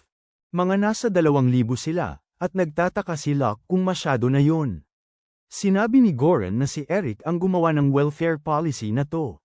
Gumagawa siya ng mga apprentice mula sa mga pangalawa at pangatlong anak ng mga mahihirap na nobility. Tinatanggap din niya ang mga anak ng mga kabalyero na namatay sa laban kontra sa Demon King. Kaya naman, ang training sa Royal Palace ay sobrang makakatulong sa kanila para mas madali silang makahanap ng trabaho sa hinaharap. Ang bait talaga nito. Kaya sabi ni Locke, ang galing na hari ni Eric. Biglang dumating si Eric at inintroduce niya si Locke sa mga anak niya. Sinabi ni Locke na kaibigan siya ng mga tatay nila, pero alam na nila ang tungkol kay Saint Locke. Sobrang fan sila, tapos humihingi sila sa kanya na pirmahan yung picture book tungkol sa kanya. Sinabi ni Saya na lahat ng bata sa kanyang kaharian lumaki na may mga kwento tungkol kay Locke. Dagdag ni Celes, lahat ng bata tinitingala siya bilang isang bayani, at hindi makapaniwala si Locke. Binabasa rin ni Gerb Urga yung libro niya, at hindi makapaniwala si Locke na kahit isang Diyos fan siya. Pumunta yung mga anak ni Eric para ipet si Gerb Urga, at hindi sila makapaniwala kung gaano siya kalambot. Sinabi ni Goren kay Celes na maglaro na lang sa mga prinsesa, kaya nagpunta sila sa ibang kwarto kasama si Gerb Urga. Nagsorry si Eric kay Locke dahil sa lahat ng gulo. Sinabi niya na hindi niya kayang palampasin yung pagkakataon na maipakilala ang mga anak niya sa kanya. Hindi maintindihan ni Locke kung bakit, kaya naman ipinaliwanag ni Eric kung bakit ito napaka-importante. Dahil sa pagharang ni Locke sa mga demonyong puwersa 10 taon na ang nakalipas, nabiyayaan si Eric ng 2 anak na babae. Sila ang liwanag ng kanyang buhay, at utang na utang niya ito kay Locke. Ganun din si Goren, kasi napanood niya si Celes na lumaki dahil sa ginawa ni Locke. Sinabi ni Eric na hindi lang sila ang nagpapasalamat. Lahat sa kaharian na to ay grateful sa ginawa ni Locke. Flattered si Locke, pero sinasabi niya na sobrang uwa naman kung gagawa pa ng picture book tungkol sa kanya. Sinabi ni Eric na may play pa nga tungkol sa kanya, at lagi itong puno ng tao. Sabay-sabay na dumating ang mga girls sa kabilang kwarto, pero kita natin na may masamang balak yung maid. Balik tayo sa ating bida, sinasabi niya kay Eric kung ano ang nangyayari. Sabi ni Eric, medyo active lately yung mga vampira, at dito na nga nag-uugat ang lahat. Sabi ni Locke, kahit ano paman, kailangan nilang protektahan ang dugo ng mga Seraphiles. Sabi ni Eric, siguradong aalagaan ng Royal Palace ang kaligtasan ng mga Seraphiles. Masaya si Locke kasi makakapag-focus na sila sa laban kontra sa High Lord. Nagtataka si Goren kung paano nila yun gagawin, kaya't ipinaliwanag ni Locke ang plano niya. Una, sila ni Sia ay maghahanap ng mga hunter na may kakayahang makuha ang mga halimaw. Saka, basta-basta na lang silang papasok. Yung iba, shocked na shocked sa simpleng plano niya, pero may kasunod pa. Sabi niya, siya at si Sia ang bahala sa pag-distract ng maraming lords. Kapag nagkaroon na ng daan papunta sa High Lord, ipapadala na nila yung grupo ng mga Beastkin para tumira. Nagtataka si Goron kung parang baligtad ang isip ni Locke kasi siya dapat ang lumaban sa High Lord. Pero si Locke, medyo unsure siya doon kasi akala niya na ang pagharap sa maraming lords ang pinakamahirap na bahagi. Sumasang-ayon si Sia kay Goron at sinasabi na kayang-kaya ng Beastkin na harapin ang mga lords. Pero ang pinaka-importante, sa tingin niya, si Locke lang ang makatalo sa High Lord. Natatakot si Goron na maraming Beastkin ang mamamatay, pero sabi ni Sia, tinanggap na nila yun. Para sa mga Beastkin, mas okay nang mawala ang buhay nila kesa hayaan lang na makaligtas ang High Lord. Sa kabilang kwarto, pinapanood ni Silas ang mga bata na naglalaro. Naiisip niya kung paano sinabi sa kanya ni Locke na kailangan niya ng isang mahusay na adventurer para protektahan siya. Akala niya, parang pinapap-babysit lang siya nito, at na-realize niyang hindi pa rin siya mapagkakatiwalaan. Nasa F-rank pa rin siya at wala siyang kwenta sa laban. Tinatawag niya ang sarili niyang apprentice ni Locke, pero sa level niya, baka maging sagabal lang siya. Bigla, napansin ng mga girls na may kumikislap na bagay at nagtatanong sila kung ano yun. Mukhang may masamang spell dito, kaya sinabihan ni Silas yung mga girls na tumakbo. Pero sad to say, nakalock yung pinto at di sila makaalis. Samantalang si Goron, nag-offer siya ng tulong mula sa Adventurers Guild, pero sinabi niya na gumagamit ng vampiric charm ang mga vampira. Yung mga Beastkin, matibay sila sa charm, pero ang mga tao, hindi ganun kaswerte. Sigurado si Goron na baka ma-charm lang sila at mapilitang maglaban. Ganun din ang sabi ni Eric tungkol sa kanyang mga knights at sundalo. Sabi ni Sia, yung mga tao na na-turn dahil sinipsip ang dugo, mas malakas na physically, pero madali lang silang makita. Pero yung mga tao na na-charm, hindi mo kayang malaman, kaya sumasang-ayon siya sa mga lalaki. Malapit, makikita natin na nahulog sa charm yung kasambahay at siya yung nag-trap sa mga girls. Sobrang pangit na ng sitwasyon sa loob habang nare-realize ni Silas na naiwan niya yung espada niya. Biglang lumabas yung mga lesser vampires sa harap nila at nagtataka si Silas kung kaya ba niyang talunin sila. Pero naisip niya, wala nang magagawa, kailangan niyang lumaban. Nagmumarka siya ng linya sa harap niya at sinasabi na hindi niya papayag ang makadaan ang mga vampira. Takot na takot ang mga babae, pero sinasabi ni Silas na huwag silang mag-alala. Nangako siyang poprotektahan ang mga babae at ang mga Seraphal kahit anong mangyari. Nagsimula nang umatake ang mga vampira, pero nagawa ni Silas na itulak pabalik ang isa sa kanila. Yung dalawa, sinubukan nilang eye-charm siya, kaya't ayaw niyang tumingin sa mga mata nila. Sobrang tapang niya, pumasok siya nang hindi tumitingin, at na-knockout niya yung pangalawang vampira. Yung natitirang isa, biglang umatake sa mga girls, pero si Silas dumating para iligtas sila sa tamang oras. Ngayon, sabay-sabay umatake yung mga vampira, pero si Silas, hinampas-hampas sila. Sayang, nasira yung weapon niya, kaya ang magagawa na lang niya ay protektahan yung mga girls sa pamamagitan ng pagtakip sa kanila.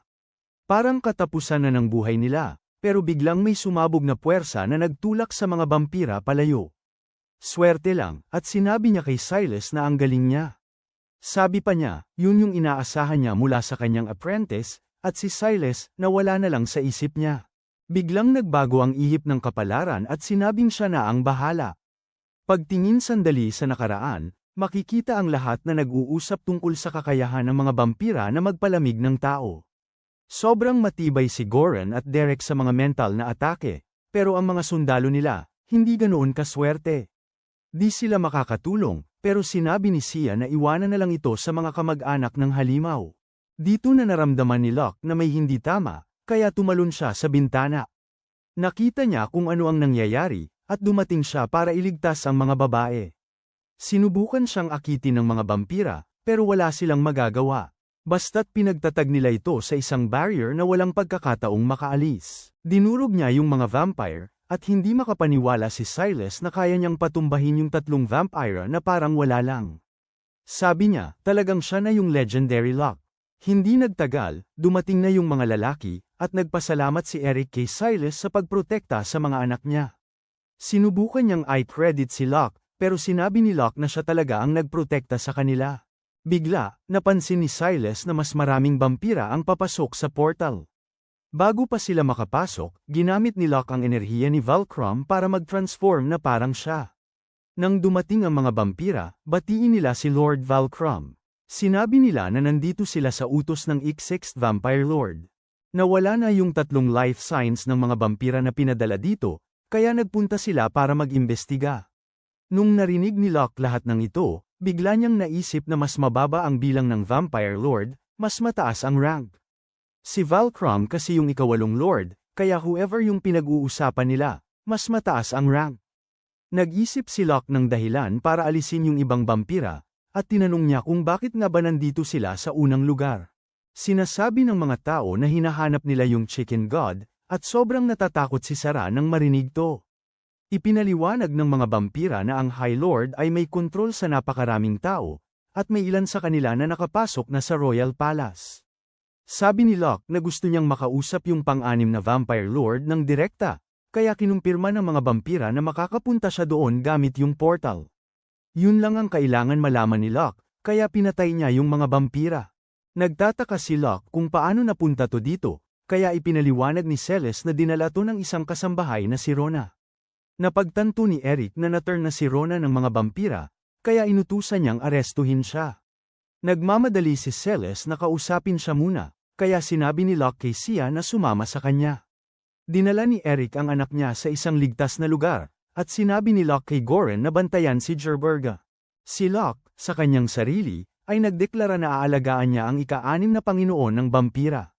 Hindi makapaniwala si Goren na papasok siya mag-isa, pero sinabi lang ni Locke na sirain ang bilog pagkatapos niyang makalusot. Walang makakapigil kay Locke habang pumapasok siya sa portal. Pumunta siya sa dungeon at tinaga ang unang vampirang nakita niya. May isa pang grupo na susugod sa kanya, pero lahat sila natulala nang may isa pang atake na inihahanda sa likod nila. Yung atake na yun, tinamaan silang lahat, at na-realize ni Locke na yung boss nila ang nagtanggal sa kanila habang sinusubukan siyang atakihin. Sabi ni Locke, ganyan talaga yung ugaling scumbag. Tapos, lumapit sa kanya yung pang-6 na Lord ng vampira. Agad silang nagbanggaan, at sabi ni Locke, gusto niya yung espada ng vampira. Sinabi ng vampira na kailangan niyang tanggapin yun, kaya't tinaga siya ni Locke sa mukha. Naabutan ng gulat yung lalaki, kaya't hinati siya ni Locke. Ang vampira Lord, nagtataka lang kung sino siya, kaya't nagpakilala si Locke bilang isang Nephrank adventurer. Tinanong ni Locke kung paano nakapasok yung vampira sa palasyo, pero ayaw sumagot nung lalaki. Inaasahan nito ni Locke, kaya't pinagsaksak niya ang espada niya sa mukha ng lalaki. Unti-unting nawawala ang buhay ng vampira, pero may isang huling mensahe siya. Sinabi niya kay Locke na mag-enjoy sa maikli niyang buhay hanggang sa araw na patayin siya ng hari nila. Natapos na ang buhay ng vampira, kaya't winasak ni Locke ang medalyon nito. Nakatayo si Locke doon, nakikinig sa mga boses ng mga biktima ng vampira. Ang mga sigaw nila ay nagdala kay Locke sa isang kwarto kung saan natagpuan niya ang mga labi. Nakakaramdam siya ng sobrang sama ng loob, kasi alam niyang sigurado ay natatakot sila. Wala na siyang magawa kundi humingi ng tawad dahil hindi niya sila nailigtas. Galit na galit si Locke habang umaalis siya sa dungeon, pinapabagsak ang mga vampira na nasa daan niya. Paglabas niya, dumaan siya sa isang bayan na pinasok ng mga vampira. Nakakagimbal na tanawin, at hindi niya maiwasang makaramdam ng lungkot. Bumalik siya sa palasyo at sinabi sa mga tao na tinapos na niya ang lahat ng vampira sa base nila. Sayang, nawasak na yung kalapit na nayon, at wish ni Locke na sana nalaman niya ang plano nila ng mas maaga. Si Goren ang tumanggap ng lahat ng sisi kasi siya ang guildmaster, pero galit na galit pa rin si Locke. Sa loob naman, kinumpirma ni Celes na na-charm si Rona. Buti na lang, hindi siya totally na-turn, kaya may pag-asa pang maayos siya. Sinabi ni Eric na 5 tao sa loob ng palasyo ang naging abo, at 30 tao ang biglang nawala ng malay. Nasa ilalim sila ng kontrol ng vampira, kaya nailigtas silang lahat nang talunin ni Locke ang Vampire Lord. Nang makita ni Eric kung gaano karaming tao ang na-charms, naisip niyang hindi naligtas ang palasyo para sa Seraphil. Sabi lang ni Locke na aalisin niya yung High Lord, at pumayag ang iba na yun na ang pinakamagandang opsyon. Alam ni Goren na sabik na makipaglaban si Eric, pero nagtataka si Locke kung ano ang ibig sabihin nun. Sinabi ng mga lalaki na napagpasyahan nilang ang pinakamagandang paraan para magtagumpay ang plano ay kung muling magsasama-sama silang tatlo. Mabilis na pinansin ni Locke na si Eric ang hari, at si Goran naman ang guildmaster. Sabi ni Goran, pwedeng maging guildmaster ang iba, pero walang ibang makakagawa kay Goran bilang mandirigma. Sabi ni Eric, kahit na pwede namang magmana ng trono yung bunso niyang kapatid, siya lang talaga yung tanging bayani ng panahon na to.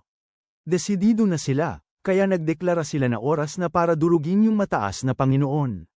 Si Sia, nagulat kasi di niya akalain na darating yung araw na muling mabubuhay yung legendary na grupo. Mamaya, makikita natin si Cell Ice na nagbabantay sa harap ng gate. Nung binalikan natin, sinabi ni Goran na hindi siya pwedeng sumama sa kanila. Ang tindi ng pagkakasabi niya, parang sinabi niyang makakaabala lang siya.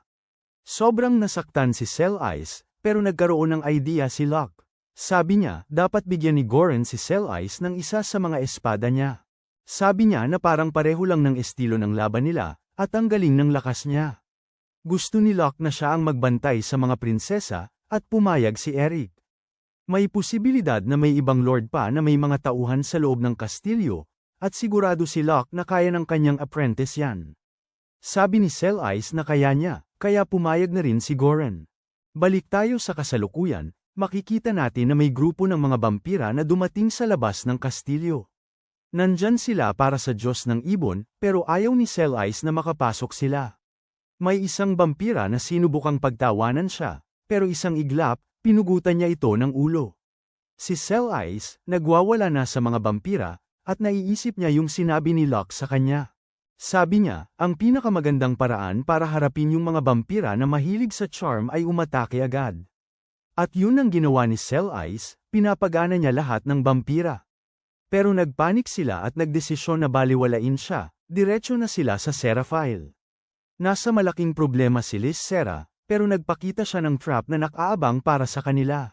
Sinasalanta niya yung mga umaatake, at sobrang na-impress si Cell Ice sa magic niya. Biglang dumami yung mga vampira, pero pinapaalala ni Cell Ice sa sarili niya na sinabi niya sa mga lalaki na siya na ang bahala sa kastilyo. Sa ibang lugar, makikita natin na yung hero niya ay kasama si Jerb Erga, at nangako siyang poprotektahan nito. Sinusubukan ng mga lalaki na hanapin yung High Lord, pero alam nilang hindi ito magiging madali. Dumating si Jess kasama ang isang Beastkin, at nag-explain si Sia habang humihingi siya ng tulong sa kanila para sa paghahanap. Sinabi ng Beastkin na nahanap na nila ang base ng High Lord, pero sobrang dami ng mga vampira doon. Ang dami nila kaya hindi makapag-launch ng matinding atake ang Beastkin. Sabi ni Eric, sapat na yung nagawa ng Beastkin kasi sila na ng mga kasama niya ang aatake sa High Lord. Kailangan talaga nila ng Beastkin para maalis yung ibang vampira, kaya nangako yung guy na ipagmamalaki nila si Sia. Si Sia naman, nangangako ring lalaban ng todo, tapos umalis na yung guy. Nagulat sina Jess at Sia, kasi biglang nagbigay sa kanya ng swerte yung espada na kinuha niya mula sa pang-anim na vampira. Ang lakas ng weapon na to, kaya sabi ni Sia, di niya kayang tanggapin ito. Sinabi ni Locke na may holy sword si Eric, may fire magic sword si Goran, at siya naman ay may sword ng Demon King. Ayaw niyang umalis na walang dalang kahit ano si Sia, kaya tinanggap niya ito. Sinabi niya sa ating bida na maasahan siya para sa kanilang likuran. Sa huli, nakarating sila sa lugar kung saan dapat nandoon ang base. Walang laman dito, pero swerte na lang at may spell na nagtatago sa entrance. Ginamit ni Locke yung spell, tapos biglang lumitaw yung entrance. Pagkatapos, ginamit niya yung spell na tinatawag na Sleeping Fog, at ipinadala niya yung fog papasok sa base. Sinasabi niya na yung spell na yun ay nag-neutralize sa mga tao sa loob na na-charm. Ibig sabihin, mga vampira at mga Panginoon na lang ang natira, kaya hindi na nila kailangang magpigil. Pumasok na ang mga bayani, at hindi nag-aksaya ng oras si Goran habang pinapalayas ang ilang vampira. Talagang pinakawalan niya ang lakas niya sa kanila, at mukhang mas astig siya kaysa dati. Gusto ni Eric na mag-iwan si Goran ng ilan para sa kanya, pero sabi ni Goran, sobrang hina ng mga vampirang to para sa isang hari na mag-abala. Nakarating din sila sa pinto ng kwarto kung nasaan yung mataas na lord. Pero, bago pa sila makapasok, napalibutan sila ng maraming lord. Umaabot na sa mahigit 30 sila, kaya parang mahirap ito at baka matagal pa. Pero nagulat siya nang sabihin ng mga kasama na kaya nilang ayusin to. Ayaw talagang umalis ni Locke, pero pinapaalalahanan siya ng mga guys na malapit na magtakip silim. Kapag nangyari yun, lalaki ang kapangyarihan ng High Lord, kaya kailangang lumaban na siya agad. Sinasabi ni Locke na lahat ng mga Lord na to magiging mas malakas din, at baka magkaproblema sila. Pero pinutol lang siya ng mga guys at sinabing may utang na loob sila na di na nila kayang bayaran kay Locke. Sinabi nilang matagal na silang naghihintay para makausap siya. Sabi nila kay Locke na sila na ang bahala at umalis na siya. Nakinig si Locke, kaya dinala niya si Saya sa silid ng mataas na Panginoon. Sinubukan ng mga vampira na habulin sila, pero pinapaalala ng mga bida natin kung sino talaga ang kalaban nila. Malapit lang, biglang pumasok si Locke sa kwarto kung saan nandoon ang High Lord. Sabi ng High Lord, sobrang pangit ng asal nila at kailangan nila ng matinding leksyon. Naglabas siya ng konting kapangyarihan, at agad na napansin ni Saya na mas masama siya kesa sa kahit anong Lord. Napansin ni Locke na may nakatago sa isang kulungan, pero di nila makita kung ano yon. Bigla, inatake siya ng High Lord. Pero si Locke, nakapag-block siya, kaya na-impress ang High Lord. Sabi niya, maganda ang reflexes ni Locke, at hindi lang ito para ipakita. Si Saya, shocked sa ginawa ng High Lord kasi hindi niya man lang nakita na papalapit na pala yung atake. Sinubukan ng mataas na Panginoon na gumamit ng charm, pero sinasabi ng kapalaran na wala yang silbi sa kanya. Naintriga yung lalaki sa ating bida, kaya gusto niyang malaman ang pangalan niya. Pero ayaw sabihin ni kapalaran, kaya umatake na lang siya. Na-block ng mataas na Panginoon yung atake, pero sinira ni kapalaran yung depensa niya at naputol ang kamay niya. Sumunod si Saya sa isang atake niya, pero nagulat siya nang iwasan ito ng High Lord. Sabi niya, mabagal daw yung atake nila, pero nagtataka si Locke kung sigurado siya doon. Nagulat niya ang High Lord sa atake niya at naputol ang kamay nito. Kumpiyansa si Saya na kaya nilang manalo kung magsasama sila, pero nagsimula nang tumawa ang High Lord. Nakatawa siya na akala nila nakuha na yung braso niya, tapos nagulat ang mga bida natin kasi nag-regenerate siya. Tumawa ulit yung High Lord, at biglang naisip ni Locke na hindi pala ganun kadali ito. Sa labas, sina Goren at Eric, pinipilit nilang makalabas sa dami ng mga Vampire Lord. Tapos biglang may lumabas na isang babaeng Vampire Lord, at nagulat si Eric kasi kaya pala niyang gumawa ng clone. Sabi ni Eric, hindi sapat yung dalawa para talunin siya, pero nagulat siya nang may pangatlo na lumabas. Kinagat siya ng babae sa leeg, at sinasabi ng mga girls na magiging isa na siya sa kanila. Pero sa kasamaang palad, hindi nagtagumpay yung charm nila, at pinuputol ni Eric yung mga ito. Ipinakita niya yung singsing niya sa kasal at sinabi sa babae na may ibang may-ari na siya. Wala siyang ideya kung ano ang nangyayari, nagtataka siya kung bakit hindi gumana yung spell niya. Sinabi ni Eric na ang dugo ng bayani ay sobrang matibay sa lason at kahit anong mental na atake. Tinapos ni Eric ang buhay niya, at ang mga bayani natin ay nanalo. Samantala, bumalik kay Locke, napansin niyang mas mabagal na yung High Lord kumpara nung nagsimula yung laban. Naiisip niya na hindi pa ganap na gumaling yung pinsala sa kaliwang braso niya. Ito na yung pagkakataon nila, kaya pumasok si Locke at tinamaan yung drain touch niya. Tapos, hinati niya yung High Lord sa gitna, pero napansin niyang sumusubok itong tumakas. Pero huminto yung High Lord nang makita niyang nandyan yung Seraphile sa bag ni Locke. Tinawag niyang tanga si Swerte dahil dinadala nito mismo sa kanila ang alay ng mga Diyos. Biglang, naglabas yung mataas na Panginoon ng isang medalya, at naglabas ito ng napakalakas na kapangyarihan. Ramdam ni Swerte yung bigat ng kapangyarihan, at nagtataka siya kung ito ba ay isang uri ng banal na biyaya. Kumpirmado ng mataas na Panginoon na oo, pero inamin niyang galing ito sa mga madilim na Diyos. Sinasabi niya na hindi makakagalaw ang mga vampira sa loob ng barrier na tinutulungan ng Diyos sa Royal Capital. Pero sa kasamaang palad para sa ating mga bida, kabaligtaran naman ang nangyayari kasi nandoon sila sa loob ng barrier ng mga madilim na Diyos. Ipinapakita niya na ang barrier ng mga madilim na Diyos ay gawa sa isang madilim na kristal. Sabi ng mataas na Panginoon, kahit na kasing lakas ni Locke, tiyak na mararamdaman niya ang masasamang epekto nito. Sabi niya, oras na para kunin ang dugo ng Seraphile, at hindi makagalaw si Locke. Inaatake siya ng Lord, pero na-block ni Locke gamit ang dual-layered barrier. Pinipilit niyang gumalaw gamit ang marionette, at target niya talagang basagin yung crystal. Sinubukan siyang pigilan ng High Lord, pero nakasalo si Saya ng direktang tama. Itinulak siya ng mataas na Panginoon at tinawag siyang bastardo. Sabi ni Basia, hindi, lobo ako. Mukhang sirain na ni Locke yung kristal, pero hinaranggan siya ng mataas na Panginoon sa huling sandali. Sinabi niya kay Locke na mas malakas ang kapangyarihan niya dito sa loob ng barrier, kaya wala siyang laban. Ang mataas na Panginoon ay nag-uutos na ibigay niya ang Seraphile, pero sinasabi ng swerte na tumahimik siya. Pagkatapos, inutusan niya ang mataas na Panginoon na tingnan mabuti ang sarili niyang kamay. Nagulat ang Basia nang makita niyang may nangyayaring pinsala sa kanya. Tumingin siya sa kristal at natakot siya kasi may banal na hadlang na sumisira dito. Nakikita natin na may barrier na nabubuo mula sa isang simbahan sa malayo. Naguguluhan si High Lord habang nag-iisip kung sino ang gumagawa ng barrier na to. Sawa na si Locke sa kausap niya, kaya sinabi niyang panahon na para matapos ang buhay nito.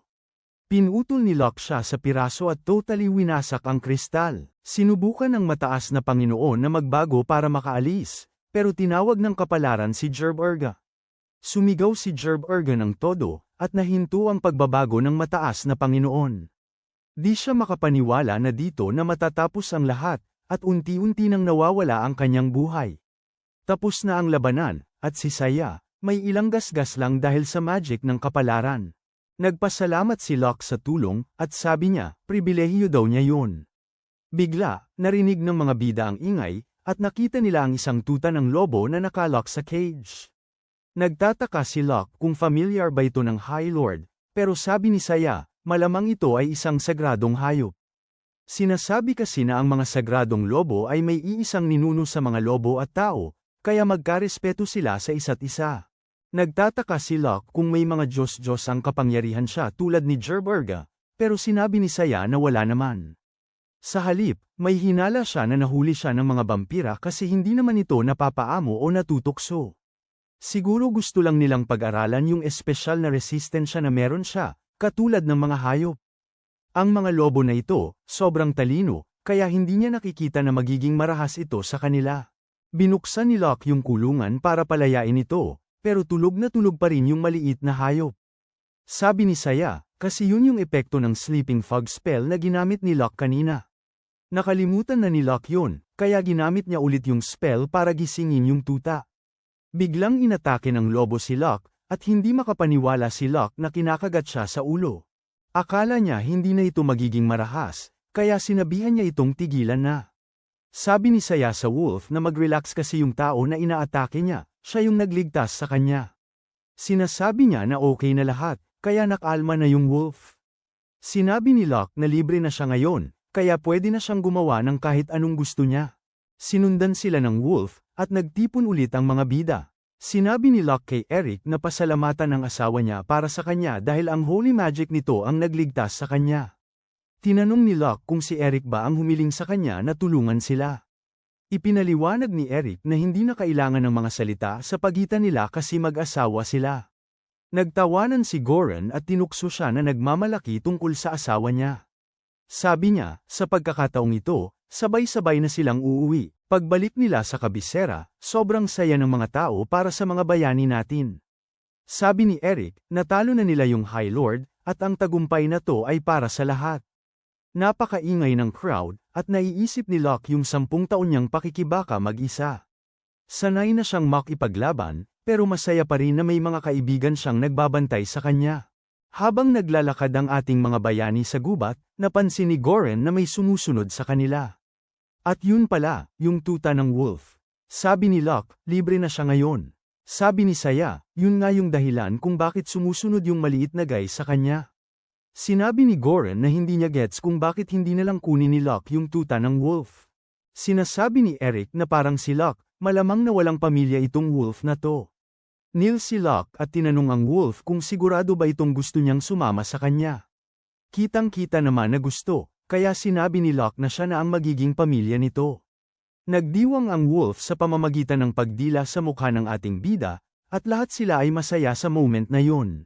Pagbalik sa palasyo, sinalubong ng mga prinsesa ang kanilang tatay, at tuwang-tuwa siya na ligtas sila. Sinabi ng mga girls na sina Salas at Lasura ang nagprotekta sa kanila, kaya't nagpasalamat si Eric sa kanila.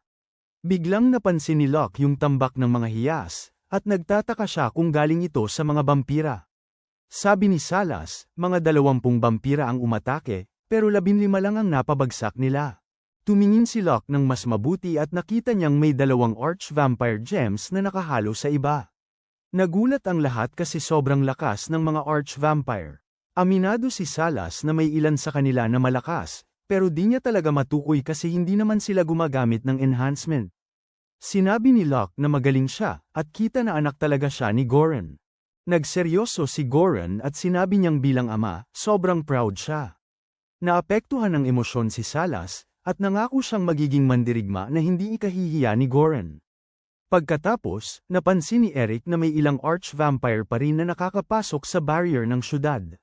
Maaaring may kinalaman ito sa kristal ng Dark God, kaya kailangan nilang suriin ulit ang kanilang mga security measures. Biglang nag-suggest si Locke na subukan nilang idagdag yung mga beastkin sa mga gwardya. Sabi ni Eric, okay yun kasi yung mga beastkin hindi sila madaling ma-charm o ma-turn. Sinabi ni Salas na malaking karangalan para sa mga beastkin na magbantay sa Royal Palace. Agree na agree si Eric na gagawa siya ng magandang terms of employment para sa kanila. Nabanggit na ang tungkol sa mga gantimpala, sinabi ni Eric na makakakuha rin si Locke ng isa. Sinabi niya sa ating bida na humingi siya ng kahit anong gusto niya, pero hindi makaisip si Locke. Bigla, napatingin siya sa tuta ng wolf, at doon pumasok ang perfect na ideya sa isip niya. Mas malaki na ang pamilya niya ngayon, kaya sabi ni Locke, baka panahon na para magkaroon sila ng bahay. Sa ibang lugar, may isang mahirap na babae na nagtratrabaho ng todo para makakuha ng pagkain. Nakita siya ng mga badoy na tao, kaya kailangan niyang tumakbo para sa kanyang buhay. Samantala, dumating ang mga bida sa bagong bahay ni Locke, at hindi siya makapaniwala sa kanyang nakikita. Sinasabi ni Locke na sobrang laki ng lugar na to para sa katulad niya. Hindi pumapayag si Goran, kasi para sa isang arsobispo, medyo maliit lang talaga ang mansion na to. Sabi ni Salas, narinig niya na ito raw yung estate ng isang baron na namatay na yung pamilya. Pumasok sila sa loob, at sabi ni Locke, mukhang napakalaking hassle itong linisin. Sabi ni Locke Ares, kaya niyang asahan si Salas na ayusin to, kasi pamilya na sila ngayon. Sabi ni Salas, pwede na raw siyang iwan ni Locke sa mga manual na trabaho kasi apprentice siya nito. Habang nag-e-explore yung grupo sa mansion, pumili si Locke Ares ng isang kwarto. Sabi ni Locke, okay lang sa kanya, pero bigla ring pumili si Salas ng kwarto. Hindi makapaniwala si Locke na talagang balak niyang tumira dito, kaya sinabihan niya siyang umuwi na. Sa labas, sabi ni Goran, parang medyo sobra na tong lugar na to kasi isang parte nito parang lookout tower na. Pero gustong-gusto ng ating bida kung paano ito tignan, kaya nagdesisyon siyang gawing kwarto niya. Masaya rin siya kasi ang laki ng yard, bagay na bagay para sa bagong tuta niya. Ang laking saya ng wolf, at ipinaliwanag ni Locke na ang pangalan nito ay Naugarb. Nang gabing yun, medyo natutulog na si Locke sa bago niyang kwarto, pero biglang dumating si Locke Ares. Sinabi niya na tumayo siya para gumamit ng banyo, at nakarinig siya ng kakaiba. Parang may masamang boses, at galing daw yun sa basement. Nagdesisyon si Locke na tingnan yun, kaya sabay silang bumaba sa basement. Narinig nila ang boses ng isang babae, umiiyak siya at sinasabing sobrang sakit. Nagmamakaawa ang misteryosong boses na may tumulong sa kanya, at umaabot ito sa dilim. Sinabi ni Locke kay Locke Ares na maghanda na, kaya binuksan niya ang pinto. Gumawa si Locke Ares ng ilaw para sa kanila, at nagulat siya nang makita ang katawan na nakabaligtad. Natatakot siya na baka multo yun, pero sinabihan siya ni Locke na tumingin ulit. Normal na tao lang pala, at kailangan niya ng tulong para makababa. Nagpasalamat siya kay Locke sa pagligtas sa kanya, at tinanong ni Locke kung anong ginagawa niya dito. Inakusahan siya ni Locke Ares na magnanakaw, pero gusto ni Locke na marinig kung anong sasabihin niya. Ang babaeng ito ay nagpapakilala bilang si Milka, at humihingi siya ng tawad sa ating bida. Gusto lang sana niya ng matutulugan, akala niya kasi abandonado na yung bahay na ito. Si Milka ay walang bahay, at matagal nang pumanaw ang mga magulang niya. Ang lolo niya ang nag-alaga sa kanya, pero pumanaw na rin siya. Nakatira siya sa bahay ng lolo niya, kaya nagtataka si Locke kung ano nangyari dito. Sinabi niya na natrick yung lolo niya na umutang, kaya kinuha yung bahay. Dumating si Milka dito para maghanap ng masisilungan, pero nahulog siya sa bitag. Nagtataka si Locke kung paano siya nakapasok dito, kaya sinabi niya na nakakonekta yung basement sa mga imburnal. Milka ipinakita sa kanya yung secret entrance, at si Locke, wala na siyang masisisi kundi sarili niya. Naisip niya na kapag bumibili ka ng bagong bahay, kailangan mo talagang maghanap ng mga nakatagong pinto at traps. Tinitigan ni Locke yung nakatagong daanan, at nagtataka na lang siya kung bakit nandito ta. Kailangan niyang ayusin yung butas papuntang sewer, kaya kailangan niyang bumaba. Sumama yung mga girls sa kanya, at lahat sila nagtataka kung ano ang purpose ng daanang to. Kadalasan, yung mga ganitong bagay ay para sa pagtakas, pero para lang yun sa mga royalty. Si Milka ang nagdala sa kanila sa butas, at napag-alaman ni Locke na hindi ito sinadya. Mukhang nahulog lang ito ng kusa, kaya hindi naman ito dapat maging malaking issue. Gusto pa ring tingnan ni Locke kung saan papunta yung daanan, kaya tuloy pa rin sila. Pero huminto si Milka sandali kasi gusto niyang magpaalam na matulog dito. Nagtataka si Locke kung bakit gusto niyang matulog sa imburnal, kaya sinabi ni Milka na mas mabuti na yun para hindi siya ma-expose sa mga elemento. Kaya kahit sobrang baho, okay lang sa kanya kasi mas ligtas siya mula sa mga delikadong matatanda. Sabi ni Locke, tingnan daw muna nila kung saan papunta yung daanan, kaya pumayag si Milka. Sinubukan niyang mauuna, pero sinabihan siya ni Locke na baka may mga patibong pa. Sabi ni Milka, mas mabuti na siyang mauuna para siya na lang ang mahuli at hindi sila. Sabi pa niya, makakapunta naman sila sa ligtas na lugar kapag nahuli siya, at hindi makapaniwala ang mga bida kung gaano siya kabait. Sinasabi niya na ganyan talaga kadalasang ginagawa ng mga mayayaman, pero ayaw ni Locke na gamitin siya na parang panangga. Sinasabi niya na bilang isang veteranong adventurer, hindi siya mahuhuli sa bitag, at sinasabi niya kay Milka na F-rank siya. Nagpapatuloy sila sa kanilang paglalakbay, pero sa huli, nakarating sila sa isang dead end. Ramdam nila na may magical energy na nagmumula sa isang pader, na nangangahulugang may malakas na spell na humaharang sa daan. Sobrang saya ni Milka kasi parang may spell na nagpoprotekta sa napakaraming yaman. Kaya si Locke, ginamit niya yung Analyze spell para malaman kung ano ang nangyayari. Nabali niya yung barrier, at hindi makapaniwala yung Serp kung gaano kabilis niyang nagawa yun. Paglabas, umabot sila sa isang napakamarangyang kwarto na sabi ni Milka, gusto niyang matulog dito. Bigla na lang, may nagbukas ng pinto, kaya't agad nagtago ang mga bida. Napag-alaman nilang bahay pala ito ni Eric, at ipinaliwanag ni Locke kung anong nangyari. Ipinakilala niya si Eric kay Milka, at bumati siya sa hari. Pagkatapos, nag-usap sila kung bakit nakakabit ang mansyon ni Locke sa bahay ni Eric sa pamamagitan ng isang daanan. Sinabi ni Eric na may kabit ang lolo niya. Patay na yung asawa niya, kaya pinagawa ng lolo ni Eric yung mansyon para sa kanya. Nag-iisip si Locke kung anong dapat nilang gawin sa daanan, at nagulat siya nang sabihin ni Eric na okay lang sa kanya na nandyan yun. Parang nakakatuwang isipin na may lugar siyang pwedeng puntahan kung kailangan niya ng takasan. Di talaga nila may iwan to nakakonect sa sewer, kaya sabi ni Locke, kaya niyang ayusin yung butas gamit ang magic. Si Locke, ayos lang lahat, tapos napansin niyang natutulog na si Milka. Di niya siya masisisi kasi medyo late na. Kinuha niya siya para ibalik, pero gusto sanang magtanong ni Lucera. Nagtataka siya kung papayagan ba ni Locke na manatili si Milka sa mansion. Sinabi niyang nahanap niya yung prutas na kinakain ni Milka, pero hindi naman ito pwede. Kitang-kita na nahihirapan si Milka, at gusto ni Lucera na tulungan siya. Nagulat si Locke nang sabihin niyang talagang balak na niyang hayaang manatili si Milka sa kanila mula sa simula. Na-amaze si Lucera sa kabaitan niya, kaya umuwi na sila. Kinabukasan, nagising si Milka at nagtataka kung nasaan siya.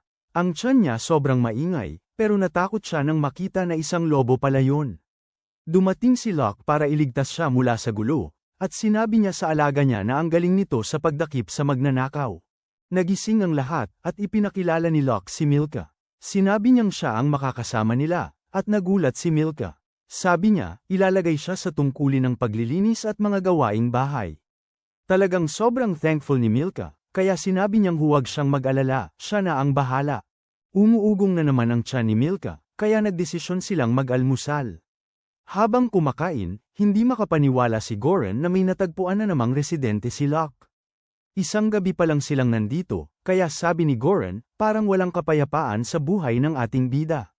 Sinabi ni Locke na plano niyang i-reinforce ang buong tunnel at talagang isasara ang butas. Sa parte ng palasyo, maglalagay siya ng pinto na may kandado. Para lang sa mga piling tao ang makadaan. Nagtataka si Celes kung gusto ni Milka ng dagdag na pagkain, kaya pumayag si Milka at tinawag na niyang ate si Celes. Sobrang saya ni Celes at tuloy lang sila sa pagkain. Nang matapos na sila, sinabi ni Milka na gusto niyang maglinis, pero sinabi ng iba na wala silang gamit panglinis. Sabi ni Locke, kailangan din niya ng mga gamit para sa pader, kaya pwede silang mamili together. Nag-umpisa sila sa isang tindahan ng bato, at sinabi ni Locke kay Milka at Garb na maghintay lang sila sa labas. Habang naghihintay, napansin ni Milka yung tindahan ng mga tools na malapit. Naghanap siya ng mga gamit panglinis, pero may nakakita sa kanya. Lumabas na rin yung iba galing sa tindahan, at nagtataka sila kung nasaan si Milka. Sinilip ni Celes yung tool shop, at dun niya na lamang narinig ang masamang balita. Sinabi sa kanya na kinuha si Milka ng mga masamang tao. Agad na tinawag ni Locke si Garb, kaya't sinimulang amuyin ni Garb ang bango ni Milka. Sa malapit, sinasabi ng mga thug kay Milka na sasama siya sa kanila. Sinasabi nilang may utang siya sa kanila, pero sinabi ni Milka na kinuha na nila ang bahay ng lolo niya. Sinasabi nila na basura lang ang bahay na yun at hindi pa rin sapat para bayaran ang utang ng lolo niya. Gusto nilang ipabayad si Milka, pero biglang dumating si Locke para hadlangan sila. Sabi niya, siya yung tagapangalaga ni Milka, kaya nagtataka yung mga lalaki kung siya ba yung magbabayad ng utang niya. Sinabi ni Locke na hindi na kailangan ni Milka magbayad, pero patuloy pa rin yung mga lalaki sa pagbabanta sa kanya. Sawa na si Locke sa lahat ng ito, kaya pinapabagsak niya yung leader. Yung mga ibang guys sinubukang atakihin yung hero niya, pero sinulit din niya sila. Sinisiguro ni Celes na okay lang si Milka, at sinabi niyang ibibigay niya yung mga thug sa mga awtoridad. Sabi ni Locke, maghintay muna siya, kasi may gusto siyang gawin. Nag-transform siya bilang leader ng isang kalabang gang, at sobrang natatakot yung mga thug sa kanya. Nakuha niya yung leader na aminin na sumusunod lang sila sa utos. Ang pangalan ng boss nila ay Mr. Cavino, isang nagpapautang na nakatira sa squatter area. Sinabi niya na nandito lang sila para mangolekta ng pera mula sa apo ng isang taong may utang. Ibebenta na siya kasi mataas ang presyo niya sa black market. Sinabi ng goon na si Mr. Cavino ay isang slave trader, kaya may mga koneksyon siya. Nakiusap itong guy na huwag patayin, pero si Locke, sinuntok lang siya. Dumating na rin ang mga otoridad, at sinabi ni Locke tungkol kay Ginoong Cavino. Ipinakita ng mga gwardya na malaking tao si Cavino na may kontrol sa mga slum. Parang may sarili siyang army at sobrang lalim ng koneksyon niya. Kapag may nakuha ng ebidensya ang mga otoridad tungkol sa mga krimen niya, bigla na lang itong nawawala. Sinabi kay Aswer Cavino na natalo ang mga tauhan niya ng isang adventurer. Sabi niya, madali lang niyang mapapanatili ang mga otoridad sa layong, pero yung Adventurers Guild, yun ang magiging problema. Kailangan nilang ilipat yung mga kalakal para hindi ito matagpuan, kaya inutusan niya ang mga tao niya na maghanda. Sabi niya na kung may mga adventurer na gumagawa ng gulo, gagawin nila ang lahat para mapalaya sila. Gusto ni Cavino makita kung ano ang kaya ng mga C-rank adventurers, pero may correction sila. Ipinakita nila na mas lumakas na sila, at ngayon B-rank na sila. Itong mga natanggal sa guild ng mga adventurer, kaya sobrang sabik na silang makabawi. Sinasabihan ni Cavino ang lahat na magmadali, at makikita natin na yung sinasabi niyang merchandise ay mga alipin pala. Pero sa kasamaang palad para kay Cavino, dumating si Locke at sinabi niyang seryoso ang krimen na ginagawa nila. Tinanong ni Cavino kung sino siya, kaya nagpakilala ang ating bida bilang isang veteranong F-rank adventurer. Biglang umatake ang grupo kay Locke, pero madali lang niyang natalo silang lahat. Natatakot si Cavino habang pinapanood niya to, nagtataka siya kung talagang F-rank si Locke. Dumating na yung mga B-rank adventurers ni Cavino, at sinabi nilang sila na ang bahala sa sitwasyon. Biglang dumating yung mga girls, at sinabi kay Locke na iwanan na lang sa kanila to. Agad na umatake yung mga thug, kaya't ang mga girls, sumugod na sa kanila. Sabi ng mga guys, hindi raw kayang talunin ng F-ranks ang dalawang B-ranks, kaya sinimulan na nila ang atake. Pero nagulat yung isa nang harangin ni Celes yung atake niya at itulak siya pabalik. Grabe, sobrang tindi ng bawat atake ni Celes, parang nawawala na siya ng pakiramdam sa braso. Tinanong ni Celes sa sarili niya kung talagang B-rank yun, kasi mas mahina pa siya sa mga pangkaraniwang vampira. May isang lalaki na umatake kay Saya, pero hindi siya natatakot. Hindi makasabay yung lalaki habang pinupunit ni Saya ang kalaban. Sa huli, natalo niya ito, at ang lalaki na lang ang nagtataka kung sino siya. Nagpakilala si Saya bilang Saya, ang mandirigma at manghuhuli ng vampira. Sabi niya, nagsinungaling sila tungkol sa pagiging F-rank, pero sinabi ni Saya na totoo yun para kay Celes. Pero kahit ganun, naipatuloy pa rin ni Celes na talunin yung isa. Kaya, kinuha ni Cavino ang sitwasyon sa sariling kamay. Nagbanta siyang sasaktan yung mga bihag niya kung gagalaw sila, pero nandyan si Locke para pigilan siya. Grabe, disgusted si Locke sa taong to, kaya pinabayaran niya ang mga kalokohan nito kay Milka.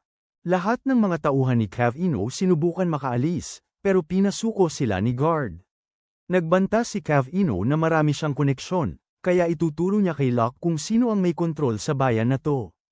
Pero di nag-aalala si Locke, kasi sinasabi niya na wala namang magagawa si Cavino habang nakabilanggo siya. Bigla, dumating ang mga gwardya ng bayan, at di sila makapaniwala na ang tatlong bida natin ang gumawa ng ganitong kalaking gulo mag-isa. Sinusubukan ni Cavino na makipag-usap para makaalis sa sitwasyon, pero nakita ng mga gwardya ang ginagawa niya. Siniyasat nila ang buong bahay ni Cavino at nakumpirma ang mga nakakatakot na tsismis tungkol sa kanya. Gumamit si Locke ng mahika para palayain ang mga bata, at nangangako si Celes na mananagot si Cavino sa mga krimen niya. Nagpasalamat ang mga babae kay Locke at gusto nilang malaman ang pangalan niya. Si Locke ay nagpapakilala bilang si Locke, ang F-rank na mandirigma. Sa loob ng bahay ni Cavino, ipinapakita ng mga gwardya sa kanya lahat ng ebidensyang nakuha laban sa kanya. Napansin ni Garb na may something sa loob ng isang kahon, pero desperadong sinasabi ni Cavino na wala namang laman yun. Napansin ni Locke na nakalock yun gamit ang magic, kaya ginamit niya ang magic para buksan ito. Pagpasok nila, nakakita sila ng piraso ng hamon, at pinigilan ni Garb si Cavino na makuha yun. Napansin ng mga gwardya na bawal na ang ganitong klase ng hamon. Medyo weird yun para kay Locke, kaya nag-explain si Saya na tinatawag lang na hamon kasi magkamukha sila sa hugis. Sabi niya, actually, laman yun ng isang sagradong hayop. Galing ito sa mga unicorn, pegasi, at iba pang mga sagradong nilalang. Tapos, dahil tinanggal yung hayop sa masamang paraan, nagiging sinumpa yung laman nito. Narinig ni Saya na ginagamit yung karne na to sa mga ritual para kontrolin ang isip ng tao. Tapos, yung mga tao na yun, ginagamit na alay para magpatawag ng mga demonyo. Sinasabi niya na sobrang hindi katanggap-tanggap na krimen lang ang magmay-ari ng isa sa mga ito. Sinasabi ni Locke kay Cavino na aalis siya ng matagal, at hindi masyadong masama ang pakiramdam niya. Tapos, sinabi ni Locke kay Garb na ang galing ng trabaho niya. Kukunin yung karne, pero alam ni Locke na gusto talagang kainin ni Garb yun. Habang kinukuha si Cavino, napapaisip na lang si Locke kung bakit siya may ganitong masamang kapalaran. Napagtanto niya na siguradong may tao na nagkokontrol sa kanya sa likod ng lahat ng ito. Bigla, nakita natin na may isang paniki na nakamasid sa lahat ng nangyayari. Pumunta ito sa kanyang amo, at ang nakakashock, isang masamang vampira pala siya. Binanggit niya ang pangalan ni Locke, at mukhang masaya siya kasi biglang naging interesante ang sitwasyon. Malapit sa kanya, may isang babae na naghuhugas ng isang bagay.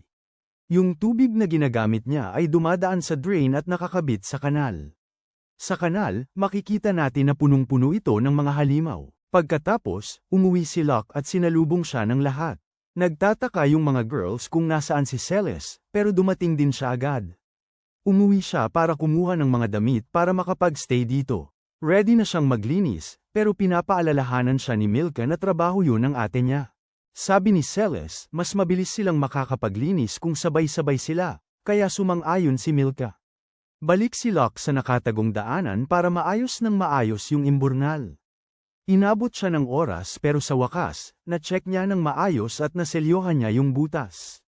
Pagkatapos, pumunta sila sa pasukan ng palisade para maglagay ng pinto imbes na dingding. Naghahanda na si Locke na sirain yung pader na ginawa niya, pero nagdududa si Sia kung okay lang ba yun. Nasa kabila kasi ng pader yung palasyo ni Eric, pero sabi ni Locke, sinabi na niya kay Eric na maglalagay siya ng pinto. Gamit yung bell na to, handa na si Locke na give-in yung pader. Pero lahat sila, nagulat nang biglang sinuntok ni Leffy ang pader at nagkaroon ng butas. Narinig niya yung mga boses at naisip niyang alamin kung ano ang nangyayari. Sabi ni Locke na aalisin niya yung pader, kaya pinagsabihan niya siyang lumayo. Tinanggal niya yung pader at sobrang saya ni Leffy na makita siya. Sabi niya, 10 taon na. At nagtataka si Sarah kung sino siya. Nalaman ni Locke na si Leffy pala yung healer ng grupo 10 taon na ang nakalipas, at ngayon, asawa na siya ni Eric. Kaya siya na ang reyna, at ang mga babae ay yumuyuko sa kanya.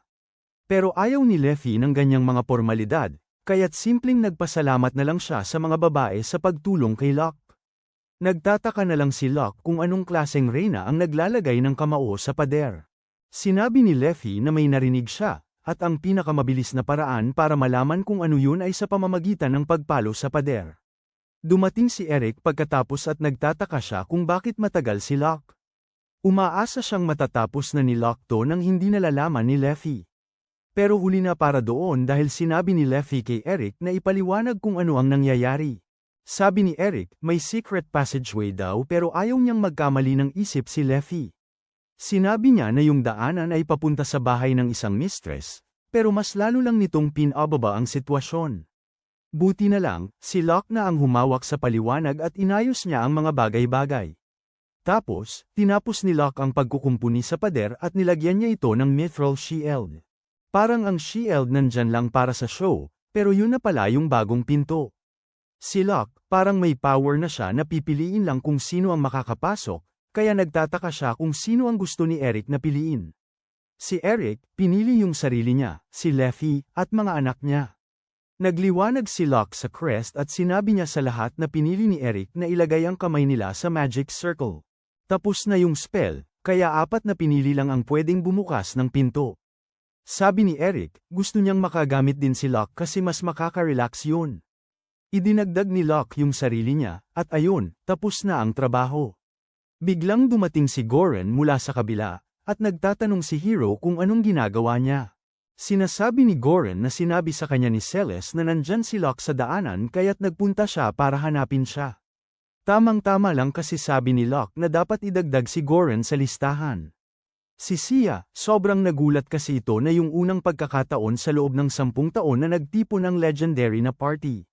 Sunod namang nagulat si Liz Serra nung nakita niyang ginamit ni Locke yung 8 layers ng magical locks para isara yung pinto.